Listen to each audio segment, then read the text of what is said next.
ఈ కొవ్వాడ ప్రాంతానికి నన్ను ఆహ్వానించినటువంటి సహోదరులు పాస్టర్ గారు యజ్జర ప్రసాద్ గారికి ప్రభు పేరిట ధన్యవాదాలు, శుభాలు తెలియజేస్తున్నాను.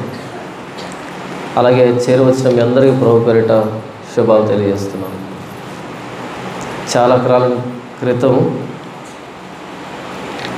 లేదా ఈ మధ్య కూడా కొంతమంది ఫోన్ చేస్తూ నాకు, అన్న మేము ఏజెన్సీ ప్రాంతం నుంచి మాట్లాడుతున్నాం అనేవాళ్ళు.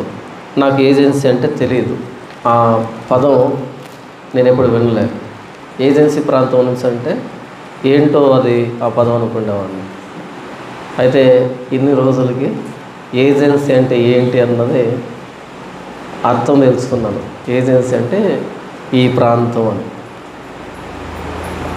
ఇంత లోపల ఇంత అద్భుతమైన మందిరము, సంఘము ఉంటుందని నాకు నిజంగా తెలియదు. వస్తూ ఉన్నప్పుడు ఆ దారి కానీ ఆ పరిస్థితులు కానీ ఇంతకీ ఎక్కడికి వెళ్తున్నాను నేను అని అనుమానం వచ్చింది. కానీ ఇక్కడికి వచ్చిన తర్వాత ఎలాంటి ఒక వాతావరణాన్ని నేను ఊహించలేదు. మంచి సంఘం, మంచి వాతావరణం. అయితే ఈ సంఘాన్ని ఆధారం చేసుకొని ఈరోజు రేపు బైబిల్లో అతి ప్రాముఖ్యమైనటువంటి క్లిష్టమైనటువంటి లేఖన భాగాలని ధ్యానిద్దాం అందరం కలిసి. పోయినసారి నేను జంగారెడ్డిగూడెం వచ్చినప్పుడు, పోయిన నెల అన్న యేసుపాదం గారు నన్ను ఆహ్వానించినప్పుడు ఆ వేదిక మీద నుంచి ఆదికాండం 1వ అధ్యాయంలో మొదటి వచనాన్ని, అలాగే మొదటి రోజే కదా, మొదటి రోజుని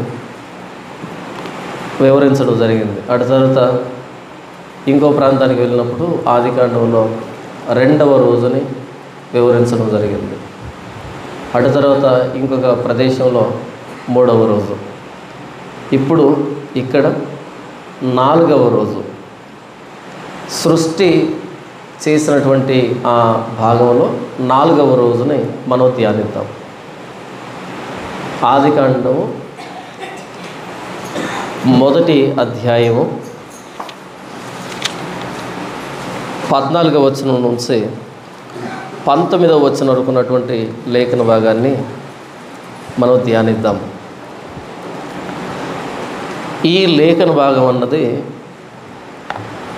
కొన్ని సంవత్సరాలుగా లేదా శతాబ్దాలుగా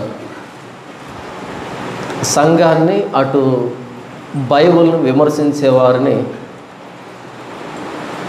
తికమక పెట్టినటువంటి క్లిష్టమైనటువంటి లేఖన భాగం ఇది. మీకు మాట చెప్తాను. ఆయన హైదరాబాద్లో ఉంటాడు. ఐఏఎస్ ఆఫీసర్గా పనిచేశాడు. ఐఏఎస్ ఆఫీసర్గా పనిచేస్తూ దానికి రిజైన్ చేసి ప్రస్తుతం ఒక రాజకీయ పార్టీ పెట్టి నడుపుతున్నాడు. ఆయన ఐఏఎస్ ఆఫీసర్ అంటే పెద్దోడే కదా. చదువు అంతట్లోకెల్లా పెద్ద చదువు ఏంట్రా అంటే మన ఇండియాలో ఐఏఎస్. అంత పెద్ద చదువులో పెద్ద చదువు. అందులో కూడా ఆయన ఉత్తీర్ణత సాధించి ఆయన ఐఏఎస్గా పనిచేసి తర్వాత దానికి రిజైన్ చేసి రాజకీయ నాయకుడిగా ప్రస్తుతం ఉన్నాడు. ఆయన మేధావి, గొప్పోడు, భౌతికంగా లోకపరంగా. ఆయన ఒకసారి బైబిల్ చదువుతూ ఉండే ఆదికాండం 1వ అధ్యాయం తెరచి 1వ వచనం నుంచి చదువుకుంటూ వచ్చి 14వ వచనం చదివాడు. ఆయన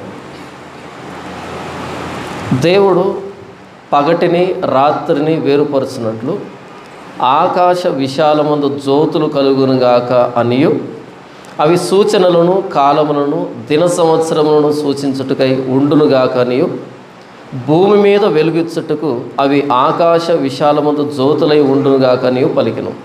ఆ ప్రకారం ఆయన దేవుడు ఆ 2 గొప్ప జ్యోతులను, అనగా పగటిని ఏలుటకు పెద్ద జ్యోతిని, రాత్రిని ఏలుటకు చిన్న జ్యోతిని, నక్షత్రమును చేసెను.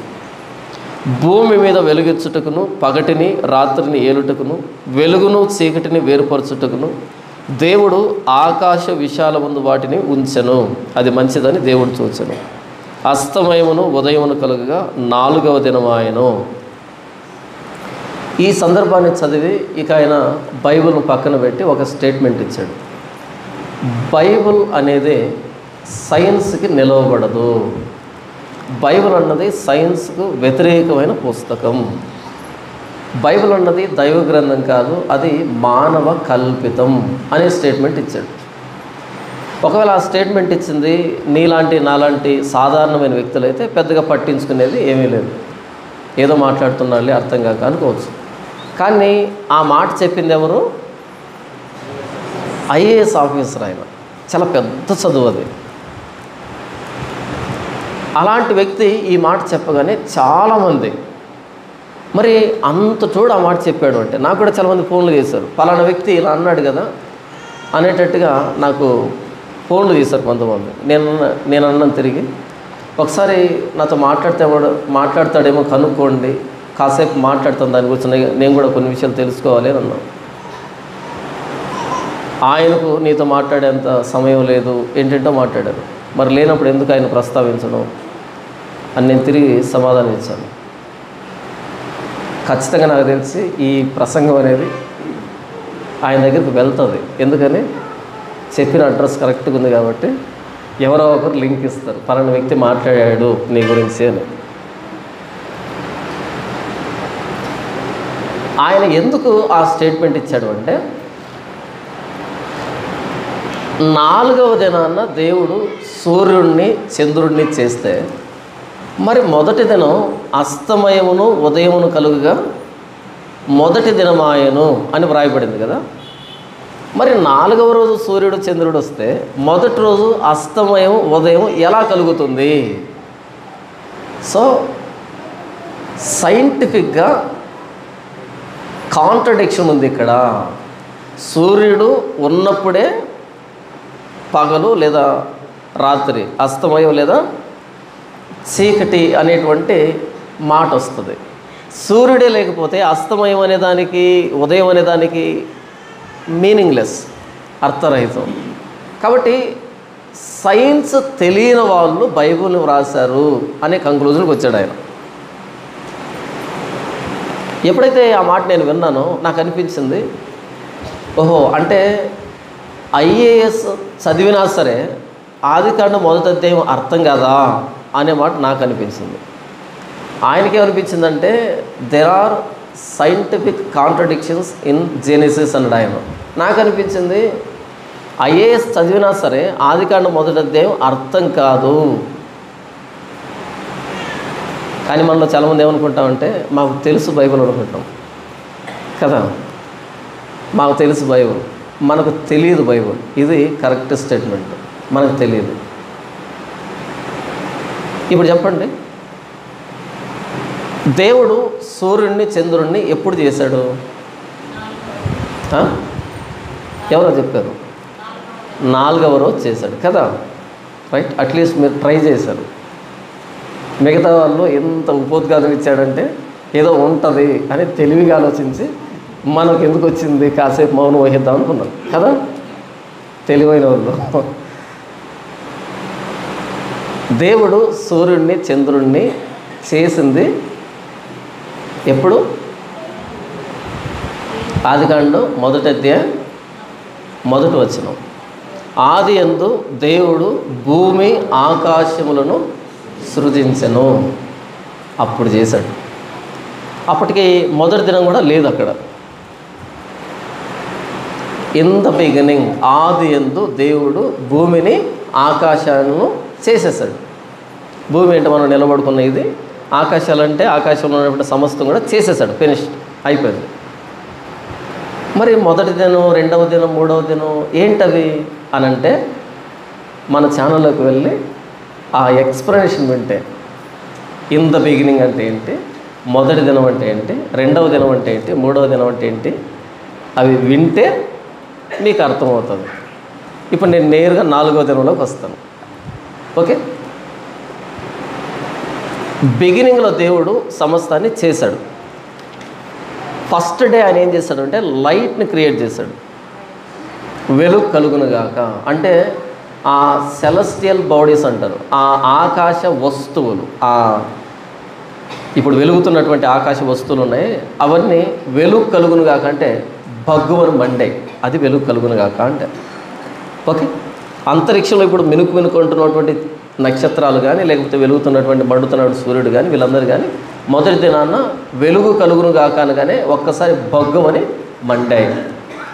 ఇప్పటికీ మండుతున్నాయి, ఎప్పటికీ మండుతూ ఉంటాయి, యుగాంతం వరకు మండుతూనే ఉంటాయి. అప్పుడు వెలిగించాడు, అది వెలుగు కలుగునుగాక. రెండవ రోజు ఏం చేశాడు ఆయన? ఏం చేశాడు? ఆకాశాన్ని చేశాడు. అంటే క్రింది జలాలని మీది జలాలని వేరుపరిచాడు, ఆ స్పేస్ని ఆకాశము అని పిలిచాడు. దీని గురించి పెద్ద ఎక్స్ప్లెనేషన్ ఉంటుంది, మీరు తర్వాత వినొచ్చు. మూడవ రోజు ఏం చేశాడు? క్రింద ఉన్నటువంటి జలాలన్నీ ఒక్క చోటనే చేరాలి, కూర్చబడాలి. దానికి ఆయన ఏమని పేరు పెట్టాడు? సముద్రము అని పేరు పెట్టాడు. ఇక ఆరిన నేల కనబడినప్పుడు నీళ్ళన్నీ ఒక చోటుకు వచ్చాయి. ఇక ఆరిన నేల కనబడినప్పుడు దానికి భూమి అని పేరు పెట్టాడు. ఆ భూమి మీద ఏమేమి చేశాడు? గడ్డిని, విత్తనములు ఇచ్చేటువంటి వృక్షాలని, వీటన్నిటిని చేశాడు, వెజిటేషన్ చేశాడు. ఇది మూడవ రోజు జరిగినటువంటి సృష్టి. ఇప్పుడు నాలుగవ రోజు ఏం చేశాడు అంటే, మనం రెండవ రోజు క్రింది జలాలు మీది జలాలు వేరు చేయబడాలి అనే మాట అన్నాడు కదా. పై జలాలని మనం ఏమని పిలిచాం? పై జలాలు ఏంటి? ఇంతకీ పై జలాలు ఏమంటాం? మేఘాలు. మేఘం, దట్టమైనటువంటి మేఘాలతో ఆవరించబడింది పైన, మొత్తం పైనంతా ఒక పై వస్త్రం లాగా. పై వస్త్రం అంటే చూడండి, 38వ అధ్యాయము యోబు గ్రంథము 7వ వచనం నుంచి నేను చదివి వినిపిస్తాను. 7వ వచనం దేనికి అంటే, ఇది ప్రారంభాన్ని గురించి మాట్లాడుతున్న మాట అనేదానికి. ఇక్కడ మాట్లాడుతున్న మాట ప్రారంభాన్ని గురించి, బిగినింగ్ గురించి మాట్లాడుతున్న మాట అనేదానికి. ఉదయ నక్షత్రములు ఏకముగా కూడి పాడినప్పుడు దేవదూతలందరూ ఆనందించి జయధ్వనులు చేసినప్పుడును దాని మూలరాతిని వేసిన వాడెవడు? ప్రారంభం, సృష్టి ప్రారంభాన్ని గురించి. ఇప్పుడు 8వ వచనం, సముద్రము దాని గర్భము నుండి పొర్లి రాగా తలుపుల చేత దాన్ని మూసిన వాడెవడు? సముద్రానికి ఆయన సరిహద్దు నియమించిన దాని గురించి మాట్లాడుతున్నాడు. నేను మేఘమును దానికి వస్త్రముగాను గాఢాంధకారమును దానికి పొత్తిగుడ్డగాను వేసినప్పుడు నీవు ఉంటివా? నేను మేఘమును దానికి వస్త్రముగాను గాఢాంధకారాన్ని దానికి పొత్తిగుడ్డగాను వేసినప్పుడు నీవు ఉంటివా? చిన్న బిడ్డకి పొత్తిగుడ్డలు వేస్తారు కింది వైపు, పైన ఉంటుంది, పై వస్త్రం ఉంటుంది కదా. అలాగే ఆయన సముద్రాన్ని గురించి మాట్లాడుతూ, సముద్రాన్ని పైన మేఘమున దానికి వస్త్రముగాను, పై వస్త్రంగాను, గాఢాంధకారాన్ని పొత్తిగుడ్డగాను. సముద్ర అంతర్భాగంలో చిమ్మ చీకటి కదా, చీకటి ఉంటుంది. గాఢాంధకారాన్ని పొత్తిగుడ్డగా వేశాడంట, మేఘాన్ని వస్త్రంలాగా వేశాడు, వస్త్రంలాగా వేశాడు. ఇది ఎప్పుడు? రెండవ రోజు. మూడవ రోజు ఏం చేశాడు? ఈ ఆరిన నేల కానీ ఇదంతా కూడా నేలని వేరు చేశాడు, వెజిటేషన్ వేశాడు. ఇప్పుడు నాలుగవ రోజు ఏం చేస్తున్నాడు అంటే, ఆయన దేవుడు పగటిని రాత్రిని వేరుపరుచున్నట్లు పగలు రాత్రి వేరు చేశాడు. ఇప్పుడు మొదటి రోజు అయితే ఇక్కడ ఆ వేరు చేసేదానికి ఆయన ఇప్పుడు సెలెస్టియల్ బాడీస్ని సపరేట్ చేస్తున్నాడు. ఇప్పుడు పగలు ఏవి కనిపించాలి, రాత్రి ఏవి కనిపించాలి, అయితే పగలు ఏవి పరిపాలించాలి, రాత్రిని ఏవి పరిపాలించాలి అనేదానికి సపరేట్ చేస్తున్నాడు, ఆర్గనైజ్ చేస్తున్నాడు. వేరుపరచున్నట్లు ఆకాశ విశాలమందు జ్యోతులు కలుగునుగాకనియు అవి సూచనలను కాలములను దిన సంవత్సరములను సూచించుటకై ఉండునుగాకనియు. నాలుగవ రోజు ఏం చేస్తున్నాడు అంటే, ఆకాశమందు జ్యోతుల్ని చేస్తున్నాడు ఆయన, 2 లైట్స్ని చేస్తున్నాడు ఆయన. ఇక్కడ సమస్య వచ్చింది చాలామందికి. అదేంటి 4వ రోజు సూర్యుడు చంద్రుడు రావడం ఏంటి, నక్షత్రాలు రావడం ఏంటి? మరి మొదటి రోజు వెలుగు ఎక్కడి నుంచి వచ్చింది? మొదటి రోజు అస్తమయం ఉదయం ఎలా కలిగింది? 2వ రోజు ఎలా కలిగింది? 3వ రోజు ఎలా కలిగింది? 4వ రోజు వస్తే ఈ 3 రోజులు దేని గురించి మాట్లాడుతున్నాడు అంటే సైన్స్ మీద కనీస అవగాహన లేని వాళ్ళు వ్రాసినటువంటి పుస్తకం బైబిల్. కాబట్టి మనం బైబిల్ పెద్దగా పట్టించుకోవాల్సిన అక్కర్లేదు. రిమైనింగ్ ఉన్నటువంటి మిథాలజీస్ ఉన్నాయి కదా, పురాణాలు ఉన్నాయి కదా ప్రపంచవ్యాప్తంగా, అలాంటి వాటిలో ఇది కూడా ఒకటి అనేటువంటి కంక్లూజన్కి వచ్చారు చదువుకున్న వాళ్ళు, మేధావులు. అయితే ప్రశ్న మంచిది, వాళ్ళు లేవదీసినటువంటి ప్రశ్న చాలా మంచిది. మీరు ఎప్పుడు కూడా మనసులో పెట్టుకోండి, ప్రశ్న చాలా మంచిది. కానీ ఈరోజు క్రైస్తవుని ఎవరైనా ప్రశ్నించినప్పుడు మన వాళ్ళు వాళ్ళని శత్రువులాగా చూస్తున్నారు. వీళ్ళు ప్రశ్నిస్తున్నారు, ప్రశ్నించడం అపవాది లక్షణం, ప్రశ్నించొద్దు, ప్రార్థన చేయి, దేవుడు నీకు బయలుపరుస్తాడు. దేవుడు బయలుపరిచాడు, దాన్ని మనం అర్థం చేసుకోవాలి. ఇప్పుడు కొత్తగా బయలుపరిచేది ఏమీ లేదు, బయలుపరిచిన దాన్ని అర్థం చేసుకోవాలి. మొదటి వచనంలో ఆది యందు దేవుడు భూమి ఆకాశములను సృజించెను అనే పదం వాడబడింది. సృజించెను. 21వ వచనం చూడండి. దేవుడు జలచరములలో వాటి వాటి జాతి ప్రకారం జలములు సమృద్ధిగా పుట్టించిన మహామత్స్యములను జీవము కలిగి చెలించు వాటన్నింటినీ దాని దాని జాతి ప్రకారం రెక్కలు గల ప్రతి పక్షిని సృజించెను. ఈ అధ్యాయంలో ఇక్కడ ఈ మొదటి వచనంలోను 21వ వచనంలోను సృజించను అనేటువంటి పదాలు వాడబడ్డాయి. సృజించను. కానీ 14వ వచనంలో సృజించెను అనే మాట లేదు అక్కడ. 14వ వచనం కానీ, లేకపోతే మొదటి దినం కానీ, 2వ దినం కానీ, 3వ దినం కానీ, 4వ దినం కానీ, ఇక్కడ ఏంటంటే సృజించను అనే పదం లేదు. తెలుగులో మీకు సరిగ్గా అర్థం కాలేదేమో కానీ ఇంగ్లీష్లో అయితే in the beginning God created heavens and earth అని ఉంటుంది కదా, క్రియేటెడ్ అని ఉంటుంది. అయితే 14వ వచనంలో God said let there be lights in the sky అని ఉంటుంది, లెట్ దేర్ బి అని ఉంటుంది. మొదటి వచనంలోనూ 21వ వచనంలోనూ క్రియేటెడ్ అని ఉంటుంది. ఇక మిగిలినటువంటి సందర్భాల్లో ఏమని ఉంటుంది? లెట్ దేర్ బి, కలుగునుగాక అని ఉంటుంది. లెట్ దేర్ బికి క్రియేటెడ్కి తేడా ఉందా లేదా? క్రియేటెడ్ అనే దగ్గర హెబ్రీ పదం ఏంటంటే బారా అనే పదం వాడారు. బహుశా ఇప్పుడు నేను చెప్పేది మీ అందరికీ చాలామందికి అర్థం కాకపోవచ్చు. అర్థం కాలేదని దీన్ని ఎక్కడ వదిలిపెట్టేస్తే మనం భవిష్యత్ తరాలకి అన్యాయం చేసిన వాళ్ళం అవుతాం. మొత్తానికి ఏదో చెప్పాడు ఆయన అనేది మనసులో పెట్టుకోండి, ఏదో బైబిల్లోనే చెప్పాడని. బారా అనే పదాన్ని వాడారు దేనికి? క్రియేటెడ్ అనేదానికి. లెట్ దేర్ బి అనే దగ్గర వాడిన పదం ఏంటంటే యెహీ అనే పదం వాడారు. యెహీ అని తేడా ఉందా? బారా, యెహీ. బారా అనే పదాన్ని ఎక్కడ వాడారు అంటే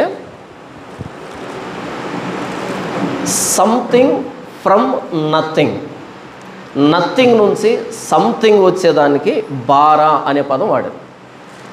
నథింగ్ నుంచి సంథింగ్ అంటే ఏమీ లేని దగ్గర నుంచి ఏదో వచ్చినటువంటి దాన్ని బారా, క్రియేటెడ్, సృజించెను. సృజించను అంటే అంతకుముందు లేదు, అది అంతకుముందు భూమి ఆకాశాలు ఉంటే సృజించనన్న మాట రాదు.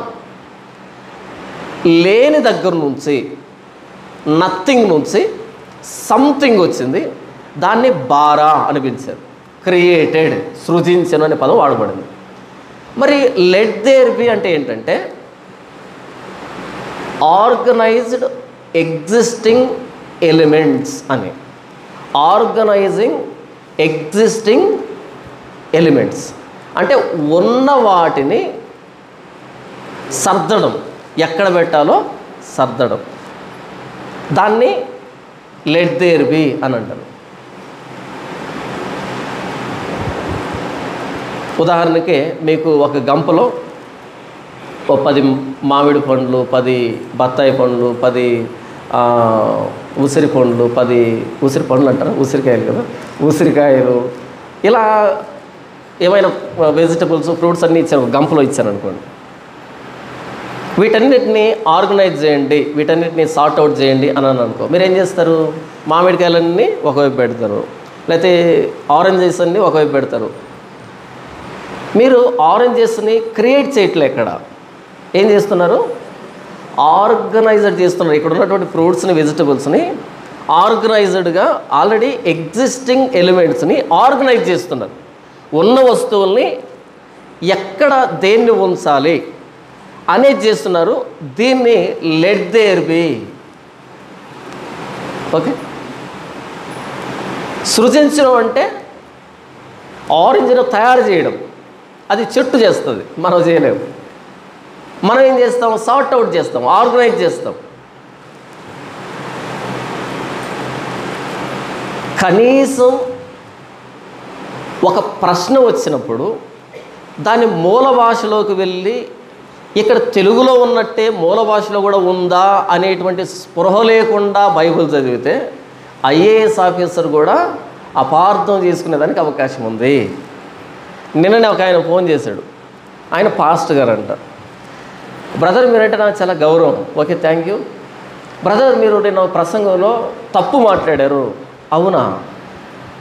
అదే బ్రదర్, పేతురు చేసిపో దగ్గరికి నా సహోదరుడిని ఎన్ని మార్లు క్షమించాలి అన్నప్పుడు ఆయన ఏమన్నాడు? మీరేం చెప్పారు అంటే 77 సార్లు అని చెప్పారు, కానీ బైబిల్లో 70 ఏళ్ళ మట్టుకనుంది. ఒక్కసారి ఈ తప్పుని కరెక్ట్ చేసుకోండి బ్రదర్ అన్నాడు. ఇప్పుడు చెప్పండి, 70 ఏళ్ళ 77 70 ఏళ్ళ 77 రెండు ఒకేలాగా ఉన్నాయా? 70 ఇయర్సా లేకపోతే 77 టైమ్సా? ఏది కరెక్టు? 77 టైమ్స్.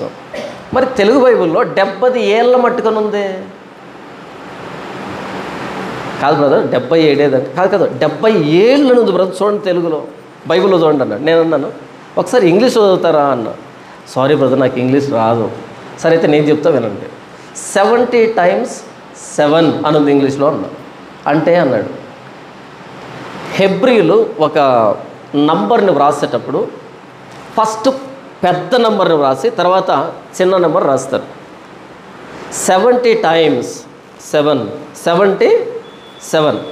ఇది హెబ్రీలు వ్రాసేటువంటి పద్ధతి. మనం 77 సార్లు అంటాం, వాళ్ళు 70 సార్లు 7 అని అంటారు. సరిపోయిందా? 70 times 7. మనం ఏమంటాం? 77 సార్లు అంటాం, వాళ్ళు 70 సార్లు 7. పెద్ద నెంబర్ని ముందు వ్రాసి తర్వాత చిన్న నెంబర్ రాస్తారు వాళ్ళు. ఇది వాళ్ళు వ్రాసేటువంటి పద్ధతి. అవునా బ్రదర్? అవును. ఒక విషయం అనుమానం రావడంలో తప్పు లేదు, రావచ్చు. అనుమానం రాకపోతేనే మనం అనుమానించాలి నువ్వు ఏం చదువుతున్నావు అని. అయితే అనుమానం వచ్చినప్పుడు కొంచెం బేసిక్ రీసెర్చ్ ఉంటుంది. ఓకే, తెలుగులో ఎలాగుంది, ఇంగ్లీష్లో ఎలాంటి పదాలు వాడారు, ఓకే కింగ్ జేమ్స్ వర్షన్లో ఇది వాడారు కదా, మరి ఎన్ఐవిలో ఎలాంటి పదాలు వాడారు, లేకపోతే ఈఎస్విలో ఎలాంటివి వాడారు, డిఫరెంట్ వర్షన్స్ తీసుకొని పక్కన పెట్టుకో. ఓకే, ఇక్కడ వాడిన పదం ఏంటి, ఇక్కడ వాడిన పదం ఏంటి, ఇక్కడ పదం ఏంటి, అర్థం కాలేదా? ఇప్పుడు మూల భాషలోకి వెళ్దాం. మూల భాషలో ఈ పదానికి అర్థం ఏంటి, ఇది ఇంకెక్కడ వాడబడింది, ఇలా మినిమం రీసెర్చ్ కొంచెం చేసి అప్పటికి కూడా ఏదైనా తెగకపోతే నాకు ఫోన్ చేస్తే నేను చెప్పేటువంటి ప్రయత్నం చేస్తాను. కేవలం తెలుగులో చదివితే అంత మీకు పూర్తిగా అర్థం కాకపోవచ్చు అన్ని సందర్భాల్లో. ఎందుకని? ఇది తర్జుమా, ఇది తర్జుమా. ఏదైనా తేడా వస్తే ఎక్కడికి వెళ్ళాలి? మూల భాషలోకి వెళ్ళాలి. మీకు అర్థమయ్యేటట్టు చెప్తాను. మీరు ఆధార్ కార్డు తీసుకొని జిరాక్స్ సెంటర్కి వెళ్ళారు, జిరాక్స్ తీయించుకున్న తర్వాత మీ ఫోటో అసలు ముఖమేం కనపడకుండా నల్లగా వచ్చింది, నీగ్రోలాగా వచ్చింది. అప్పుడు దాన్ని చూసి నేను ఇంత నల్లగా ఉన్నానా, ఇంత బాగలేనా అని అనుకోకూడదు. ఆ మెషిన్లో ఏదో ప్రాబ్లం వచ్చింది, ఒరిజినల్లో అలా లేదు కదా. ఏదైనా కలర్ ఎక్కువ పడినప్పుడు, లేకపోతే తక్కువ పడినప్పుడు, లేకపోతే మనం సరిగ్గా దాన్ని లిడ్ని ఇలా మూత వేసేటప్పుడే ఎక్కడో ఈగ వచ్చి వాలింది మన ముక్కు మీద. ఇలా జిరాక్స్ వచ్చినప్పుడు ఈగ కూడా వస్తుంది. ఒరిజినల్ కాపీ మారలే, జిరాక్స్లో తేడా వచ్చింది. జిరాక్స్లో తేడా వచ్చినప్పుడు ఇంతకు ఒరిజినల్ ఏముంది, ఏం చేయాలి? ఒరిజినల్ తీసుకొని చూడాలి. ఇక్కడ అలా లేకుండా ఇక్కడ ఇలా ఉన్నప్పుడు ఓహో ఆ ప్రాసెస్లో ఏదో తేడా వచ్చింది కదా. తర్జుమాలో మనకు అర్థం కాకపోతే మూల భాషలోకి వెళ్ళి పరిశోధించాలి. ఐఏఎస్ ఆఫీసర్కి కనీసం ఈ నాలెడ్జ్ కూడా లేకపోవడం విచారకరం, బాధాకరం కదా.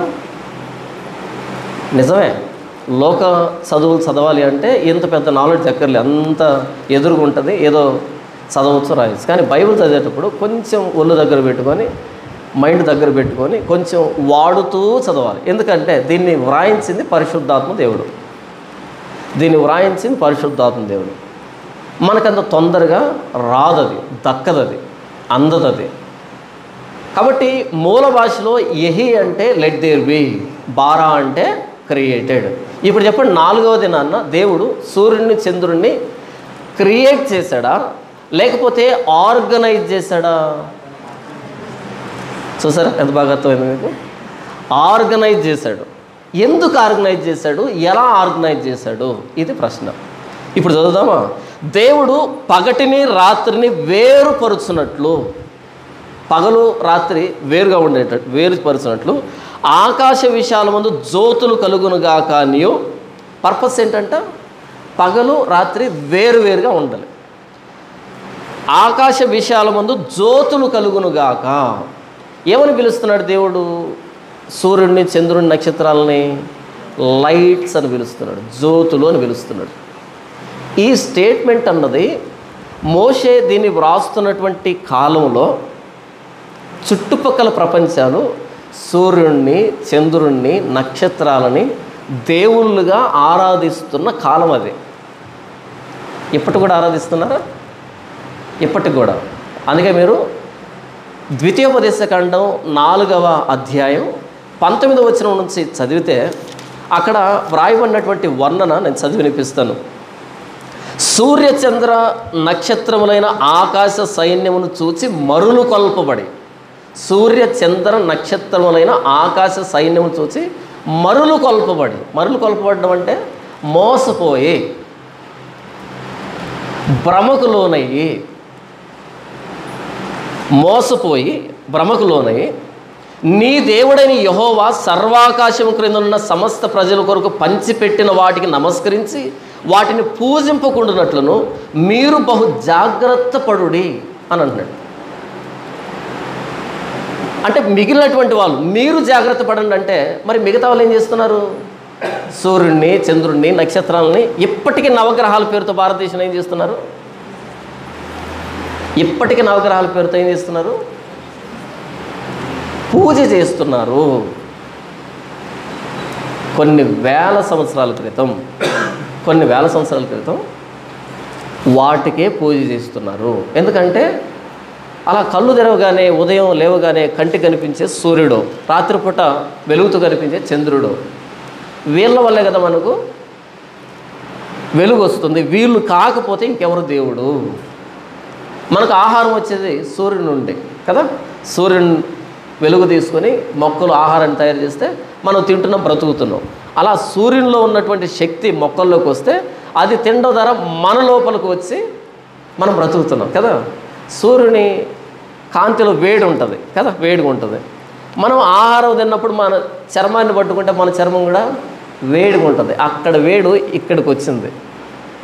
అక్కడ వేడి చెట్లలోకి వస్తే అందులో నిగూఢంగా ఉన్నటువంటి వేడిని మన శరీరంలో ఉన్నటువంటి కణాలు బ్రేక్ డౌన్ చేస్తే ఆ వేడి బయటకు వస్తుంది. సూర్యునిలో వేడి, మన శరీర వేడి. సూర్యుడు లేకపోతే మనకు భోజనం లేదు. మరి మనకు భోజనం పెట్టేటటువంటి సూర్యుడు దేవుడు కాకపోతే ఇంకెవరండి దేవుడు? అది ప్రశ్న.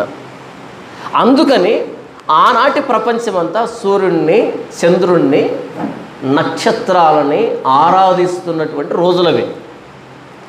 అప్పుడు మోషే అంటున్నాడు, అవి లైట్స్ మాత్రమే, జస్ట్ లైట్స్ మాత్రమే. కాకపోతే ఆ లైట్స్ను పెట్టింది థామస్ అల్వా ఎడిసన్ కాదు, దేవుడు అని చెప్తున్నాడు.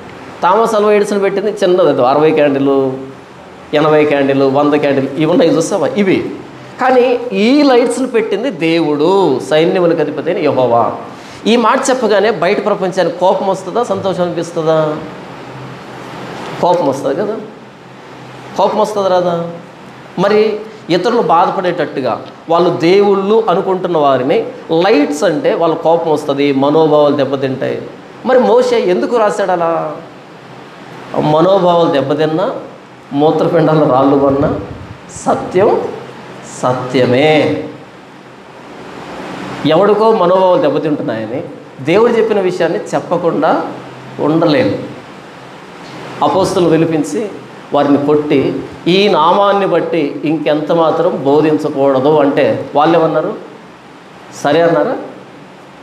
మీ మాట వినడం న్యాయమా, దేవుని మాట వినడం న్యాయమా?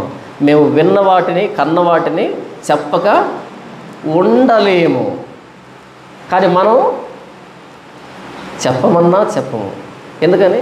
నాకు చాలామంది ఫోన్ చేస్తారు, వింతగా అనిపిస్తుంది నాకు, అన్న ఎందుకన్నా మనకు ఇంకెవరికి? మీ ప్రశ్న అర్థమైందా? చాలా పెద్ద రకంగా మాట్లాడతారు. అన్న ఎందుకు మనకు చెప్పు, ఇంకెవరికి? మోషేకి దేనికి? అవి లైట్స్ అయితే ఆయనకి ఎందుకు, లేకపోతే ఫ్రూట్స్ అయితే ఆయనకి ఎందుకు? ఎందుకు ఆయనకి? ఈ ప్రపంచానికి సత్యమేదో అసత్యమేదో చెప్పాల్సింది క్రైస్తవుడే. నేనే సత్యమన్న ఆయన్ను నమ్ముకొని సత్యం ఏంటో ప్రపంచానికి చెప్పకపోతే తప్పు మందే కదా. మీరు హాస్పిటల్ వెళ్ళారు, స్కాన్ చేయించుకున్నారు, రిపోర్ట్ వచ్చింది, డాక్టర్ గారు ఎలా చూశారు, 2 కిడ్నీలు ఫెయిల్ అయ్యాయి అందులో. కానీ ఆయన మీ వైపు చూసి ఈయన సమాజంలో బాగా పలుకుబడి ఉన్నట్టున్నాడు, పెద్ద మనిషి ఉన్నట్టున్నాడు, చూస్తే సెన్సిటివ్గా ఉన్నట్టున్నాడు, ఈయనకి మాట చెబితే సెన్సిటివ్గా ఉన్నాడు, ఏమైనా కూలిపోతాడేమో, వద్దులే అని ఏం పర్లేదబ్బా అన్నాడు అనుకో డాక్టరు, ఏమవుతుంది?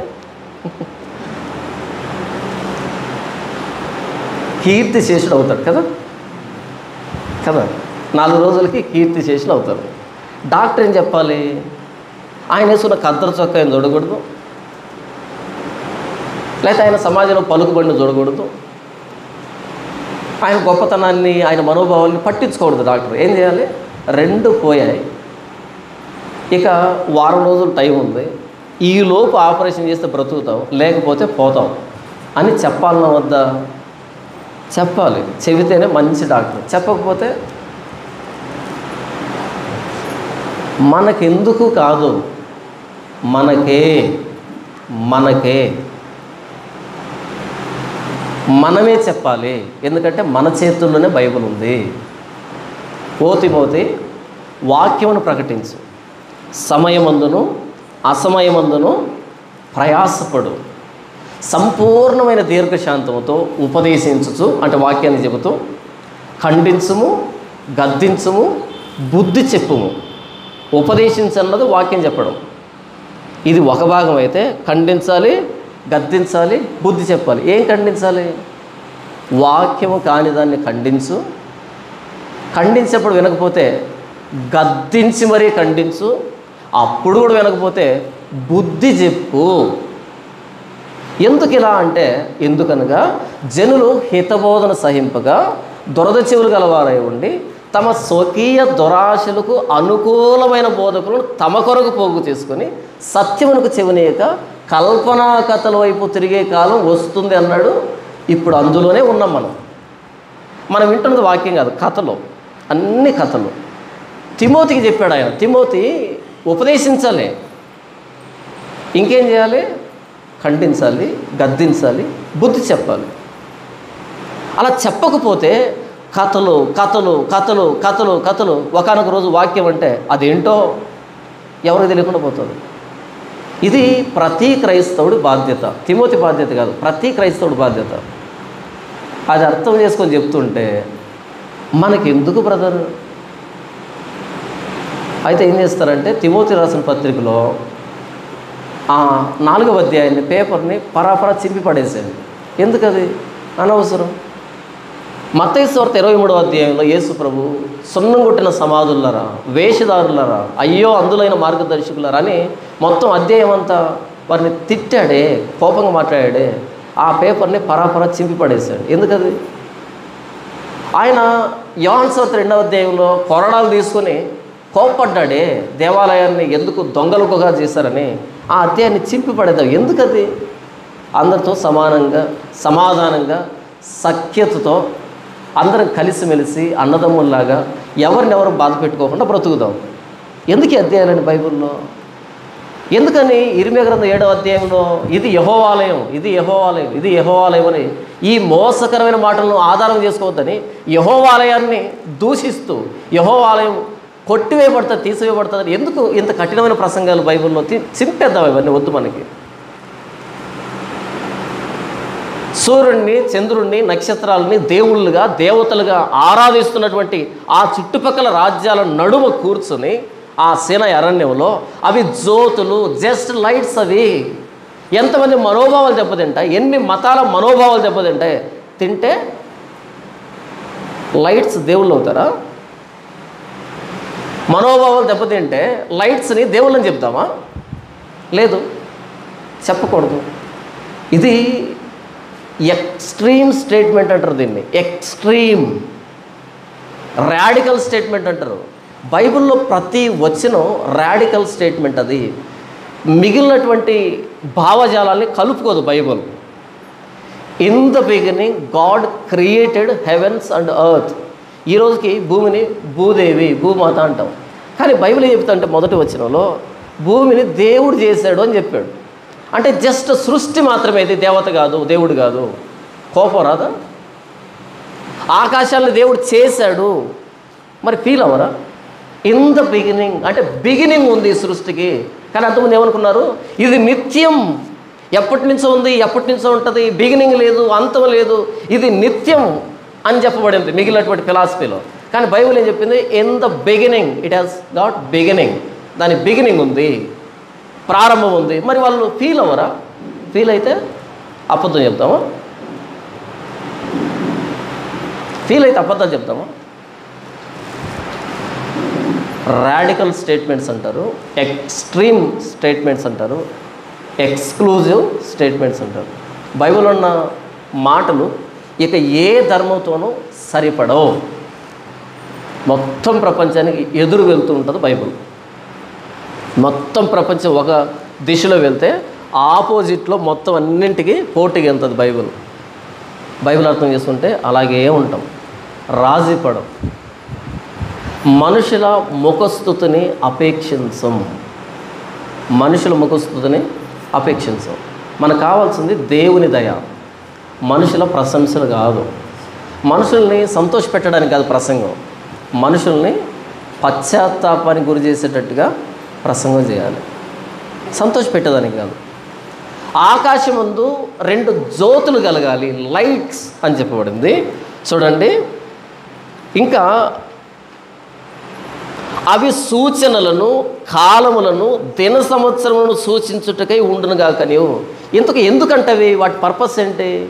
అవి ఆకాశంలో ఉన్నప్పుడు మనకేం తెలియాలి అంటే అవి సూచనలు, తర్వాత కాలములు, దినములు, సంవత్సరములు. పర్పస్ సంవత్సరాలని, దినాలని, కాలాలని, సూచనల్ని తెలియజేసేదానికి ఉంచాడు వాటిని. అంతేగాని దైవత్వం లేదు వాటిలో, దైవత్వం లేదు వాటిలో.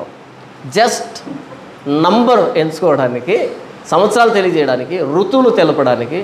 ఇదే విషయం మనకు 136వ కీర్తనలో ఇంకా స్పష్టంగా రాయబడుతుంది. ఆయన ఎందుకు చేశాడు వాటిని అనేదానికి 136వ కీర్తన 7వ వచనం. ఆయన గొప్ప జ్యోతులను నిర్మించినవాడు, ఆయన కృప నిరంతరం ఉండును. పగటిని ఏలుటకు ఆయన సూర్యుని చేసెను, ఆయన కృప నిరంతరం ఉండును. రాత్రిని ఏలుటకు ఆయన చంద్రుని, నక్షత్రమును చేసెను, ఆయన కృప నిరంతరం ఉండును. 104వ కీర్తనలో ఎందుకు ఆయన సూర్యుని, చంద్రుని చేశాడు అనేది చెప్పబడింది. 104వ కీర్తన 19వ వచనం. ఋతువులను తెలుపుటకై ఆయన చంద్రుని నియమించను, సూర్యునికి తన అస్తమయ కాలం తెలియను.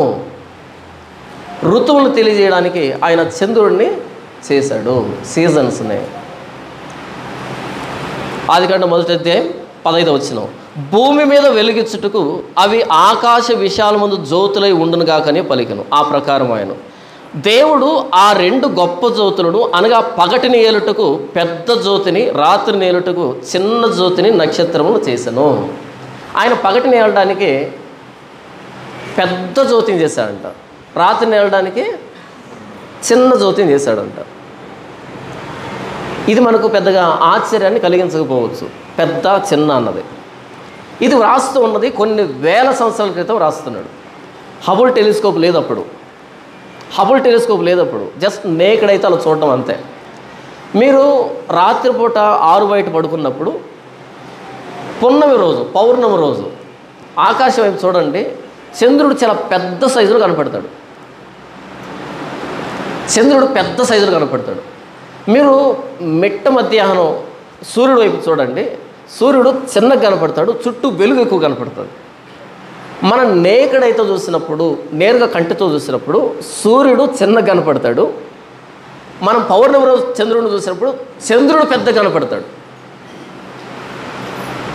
ఎప్పుడైనా గమనించారా? చంద్రుడు అవుట్లైన్ స్పష్టంగా కనపడుతుంది, కానీ సూర్యుడు అవుట్లైన్ స్పష్టంగా కనపడదు. సూర్యఛాయ కనపడుతుంది, అందులో కూడా చిన్నగా కనపడతాడు, చుట్టూ వెలుగు ఉంటుంది. కానీ కొన్ని వేల సంవత్సరాల క్రితం మోషే ఏమని రాస్తున్నాడు అంటే, పగటిని ఏలుతున్నది పెద్ద జ్యోతి అని రాస్తున్నాడు, రాత్రిని ఏలుతూ ఉన్నది చిన్న జ్యోతి అని రాస్తున్నాడు. ఇప్పుడు హబుల్ టెలిస్కోప్ వచ్చినప్పటి నుంచి చూసిన తర్వాత చంద్రుడు మనకు ఉపగ్రహం, భూమికి ఉపగ్రహం దగ్గరున్నాడు కాబట్టి పెద్ద కనపడుతున్నాడు. సూర్యుడు కొన్ని లక్షల కిలోమీటర్ల దూరం ఉన్నాడు కాబట్టి చిన్న కనపడుతున్నాడు. సూర్యుల్లోనంట మన భూమి ఉందే, భూమిని ఒక బాల్ అనుకుంటే, భూమిని సూర్యుడిని ఇంకొంచెం పెద్ద బాల్ అనుకుంటే, లేకపోతే భూమిని ఒక గోళీ అనుకుందాం, మార్బల్. సూర్యుడు ఒక బేస్ బాల్ అనుకుందాం, లేదా ఫుట్బాల్ అనుకుందాం. ఈ గోళీ పరిమాణంలో ఉన్నటువంటి భూమిని ఈ ఫుట్బాల్లో ఒక్కొక్కటి పెడుతూ ఉన్నాం ఇలా. అలా 3,30,000 గోళీలను పెడితే ఎంత పరిమాణం వస్తుందో అంత పరిమాణం సూర్యుడు అని చెప్పారు ఇప్పుడు టెలిస్కోప్ వచ్చిన తర్వాత. దీన్ని మోషే రాస్తున్నాడు, ఎప్పుడో రాస్తున్నాడు. పగటి నేలుతున్నది పెద్ద నక్షత్రం, పెద్ద జ్యోతి, రాత్రి నేలుతున్నది చిన్నది. చంద్రుడు చాలా చిన్నగా ఉంటాడు భూమితో పోల్చుకుంటే. ఎప్పుడైనా మీరు ఈ సోలార్ సిస్టమ్ గురించి చూస్తున్నప్పుడు ఆ ఇమేజ్ చూడండి, చాలా చిన్నగా ఉంటాడు, అంత ఉంటాడు. భూమి పెద్దగా ఉంటుంది, ఆయన పక్కన చాలా చిన్నగా ఉంటాడు. ఎలా వ్రాసాడు మోషే? ఎలా అంటే ఆయన కంటితో చూసి కాదు రాసింది. కంటితో చూస్తుంటే మిగతా వ్యక్తుల్లాగే అపార్థం చేసుకునేవాళ్ళు. బైబిల్లో ఉన్న ప్రతి లేఖనం పరిశుద్ధాత్మ దేవుని ప్రేరేపణతో వ్రాయబడినటువంటి మాట. ఇది మనుషులు వ్రాసారు దీన్ని, కానీ వ్రాయించింది పరిశుద్ధాత్మ దేవుడు. ఆయన నెరేట్ చేస్తూ ఉంటే వాళ్ళు వ్రాసారు, ఆయన చెబుతూ ఉంటే వాళ్ళు వ్రాసారు. కాబట్టి బైబిల్లో ప్రతి మాట పరిశుద్ధాత్మ దేవుని ప్రేరేపితం. ఇప్పుడు మరలా వద్దాం. దేవుడు ఆ 2 గొప్ప జ్యోతులను అనగా పగటిని ఏలుటకు పెద్ద జ్యోతిని, రాత్రిని ఏలుటకు చిన్న జ్యోతిని నక్షత్రములు చేసెను. భూమి మీద వెలుగిచ్చుటకును, పగటిని రాత్రిని ఏలుటకును, వెలుగును చీకటిని వేరుపరచుటకును దేవుడు ఆకాశ విశాలమందు వాటిని ఉంచెను. అది మంచిదని దేవుడు చూచెను. అస్తమయమును ఉదయమును కలుగా 4వ దినం ఆయను. 4వ దినం సూర్యుని చంద్రుని ఆయన చేయలే. 4వ దినం సూర్యుని చంద్రుడిని వారి పర్పస్, ఉద్దేశాన్ని, పనిని నియమించాడు. ఎందుకు 4వ దినమే సూర్యుడు చంద్రుడు కలుగునుగాక అనే మాట, let there be lights in the sky అనే మాట వాడబడింది అని అంటే, 2వ దినాన పైన ఉన్నటువంటి జలాలు కిందన్న జలాలు 2 వేరైపోయాయి. పైన జలాలు ఎలా ఉన్నాయంట? వస్త్రంలాగా ఉన్నాయి. వస్త్రంలాగా అంటే పైనుంచి లైట్ అన్నది కిందికి పెనట్రేట్ కాకుండా, కిందికి రాకుండా బ్లాక్ అయిపోయింది. అంతేనా? అలా మేఘాలు ఇలా కలుసుకొని ఉన్నాయనుకో, సూర్యుడు ప్రకాశిస్తున్నా సరే మనకి చీకటిగానే ఉంటుంది, మనకు వెలుగు ప్రకాశించదు. మబ్బులు ఇలా దట్టంగా అలుముకుంటే చీకటి అయిపోతుంది. మనకు వెలుగు ఎప్పుడు వస్తుంది? మబ్బులు విడిపోతే వెలుగు వస్తుంది. ఇప్పుడు 4వది నాన్న, ఆకాశ విశాలమును జ్యోతులు కలుగురుగాక అనంటే అక్కడ క్రియేటెడ్ అని లేదు, లెట్ దేర్ బి అని ఉంది. లెట్ దేర్ బి అంటే ఆర్గనైజింగ్ ఎగ్జిస్టింగ్ ఎలిమెంట్స్, ఉన్న వాటిని ఆర్గనైజ్ చేయడము. అంటే దాని అర్థం ఏంటంటే ఫర్ ద ఫస్ట్ టైం 4వ రోజు భూ వాతావరణానికి సూర్యుడు చంద్రుడు కనబడుతున్నారు. మరొకసారి చెప్తున్నాం, 4వ రోజు జరిగింది ఏంటంటే మొదటి రోజు వెలుగు కలిగింది, ఇది భూమికి బయట. ఎందుకు? భూమి అంతా నిరాకారముగాను శూన్యముగాను ఉంది కదా, చీకటిగాను నిరాకారంగా, చీకటి అగాధ జలముల పైన కమ్మి ఉండేది, మొత్తం అంతా డార్క్గా ఉంది, చీకటిగా ఉంది. సో అక్కడ భూమి నీళ్ళు మొత్తం అంతా కన్ఫ్యూజ్, ఏం లేదు, అంత అది నివాసయోగ్యంగా లేదు. అయితే 2వ రోజు ఎప్పుడైతే ఈ స్పేస్ క్రియేట్ చేశాడో అప్పుడు ఒక షేప్ వస్తుంది దానికి. 3వ రోజు ఎప్పుడైతే మరలా ఈ ల్యాండ్ మీద ఉన్నటువంటి నీళ్ళన్నీ ఒక చోటికి ల్యాండ్ సపరేట్ అయిందో మరలా షేప్ వచ్చింది.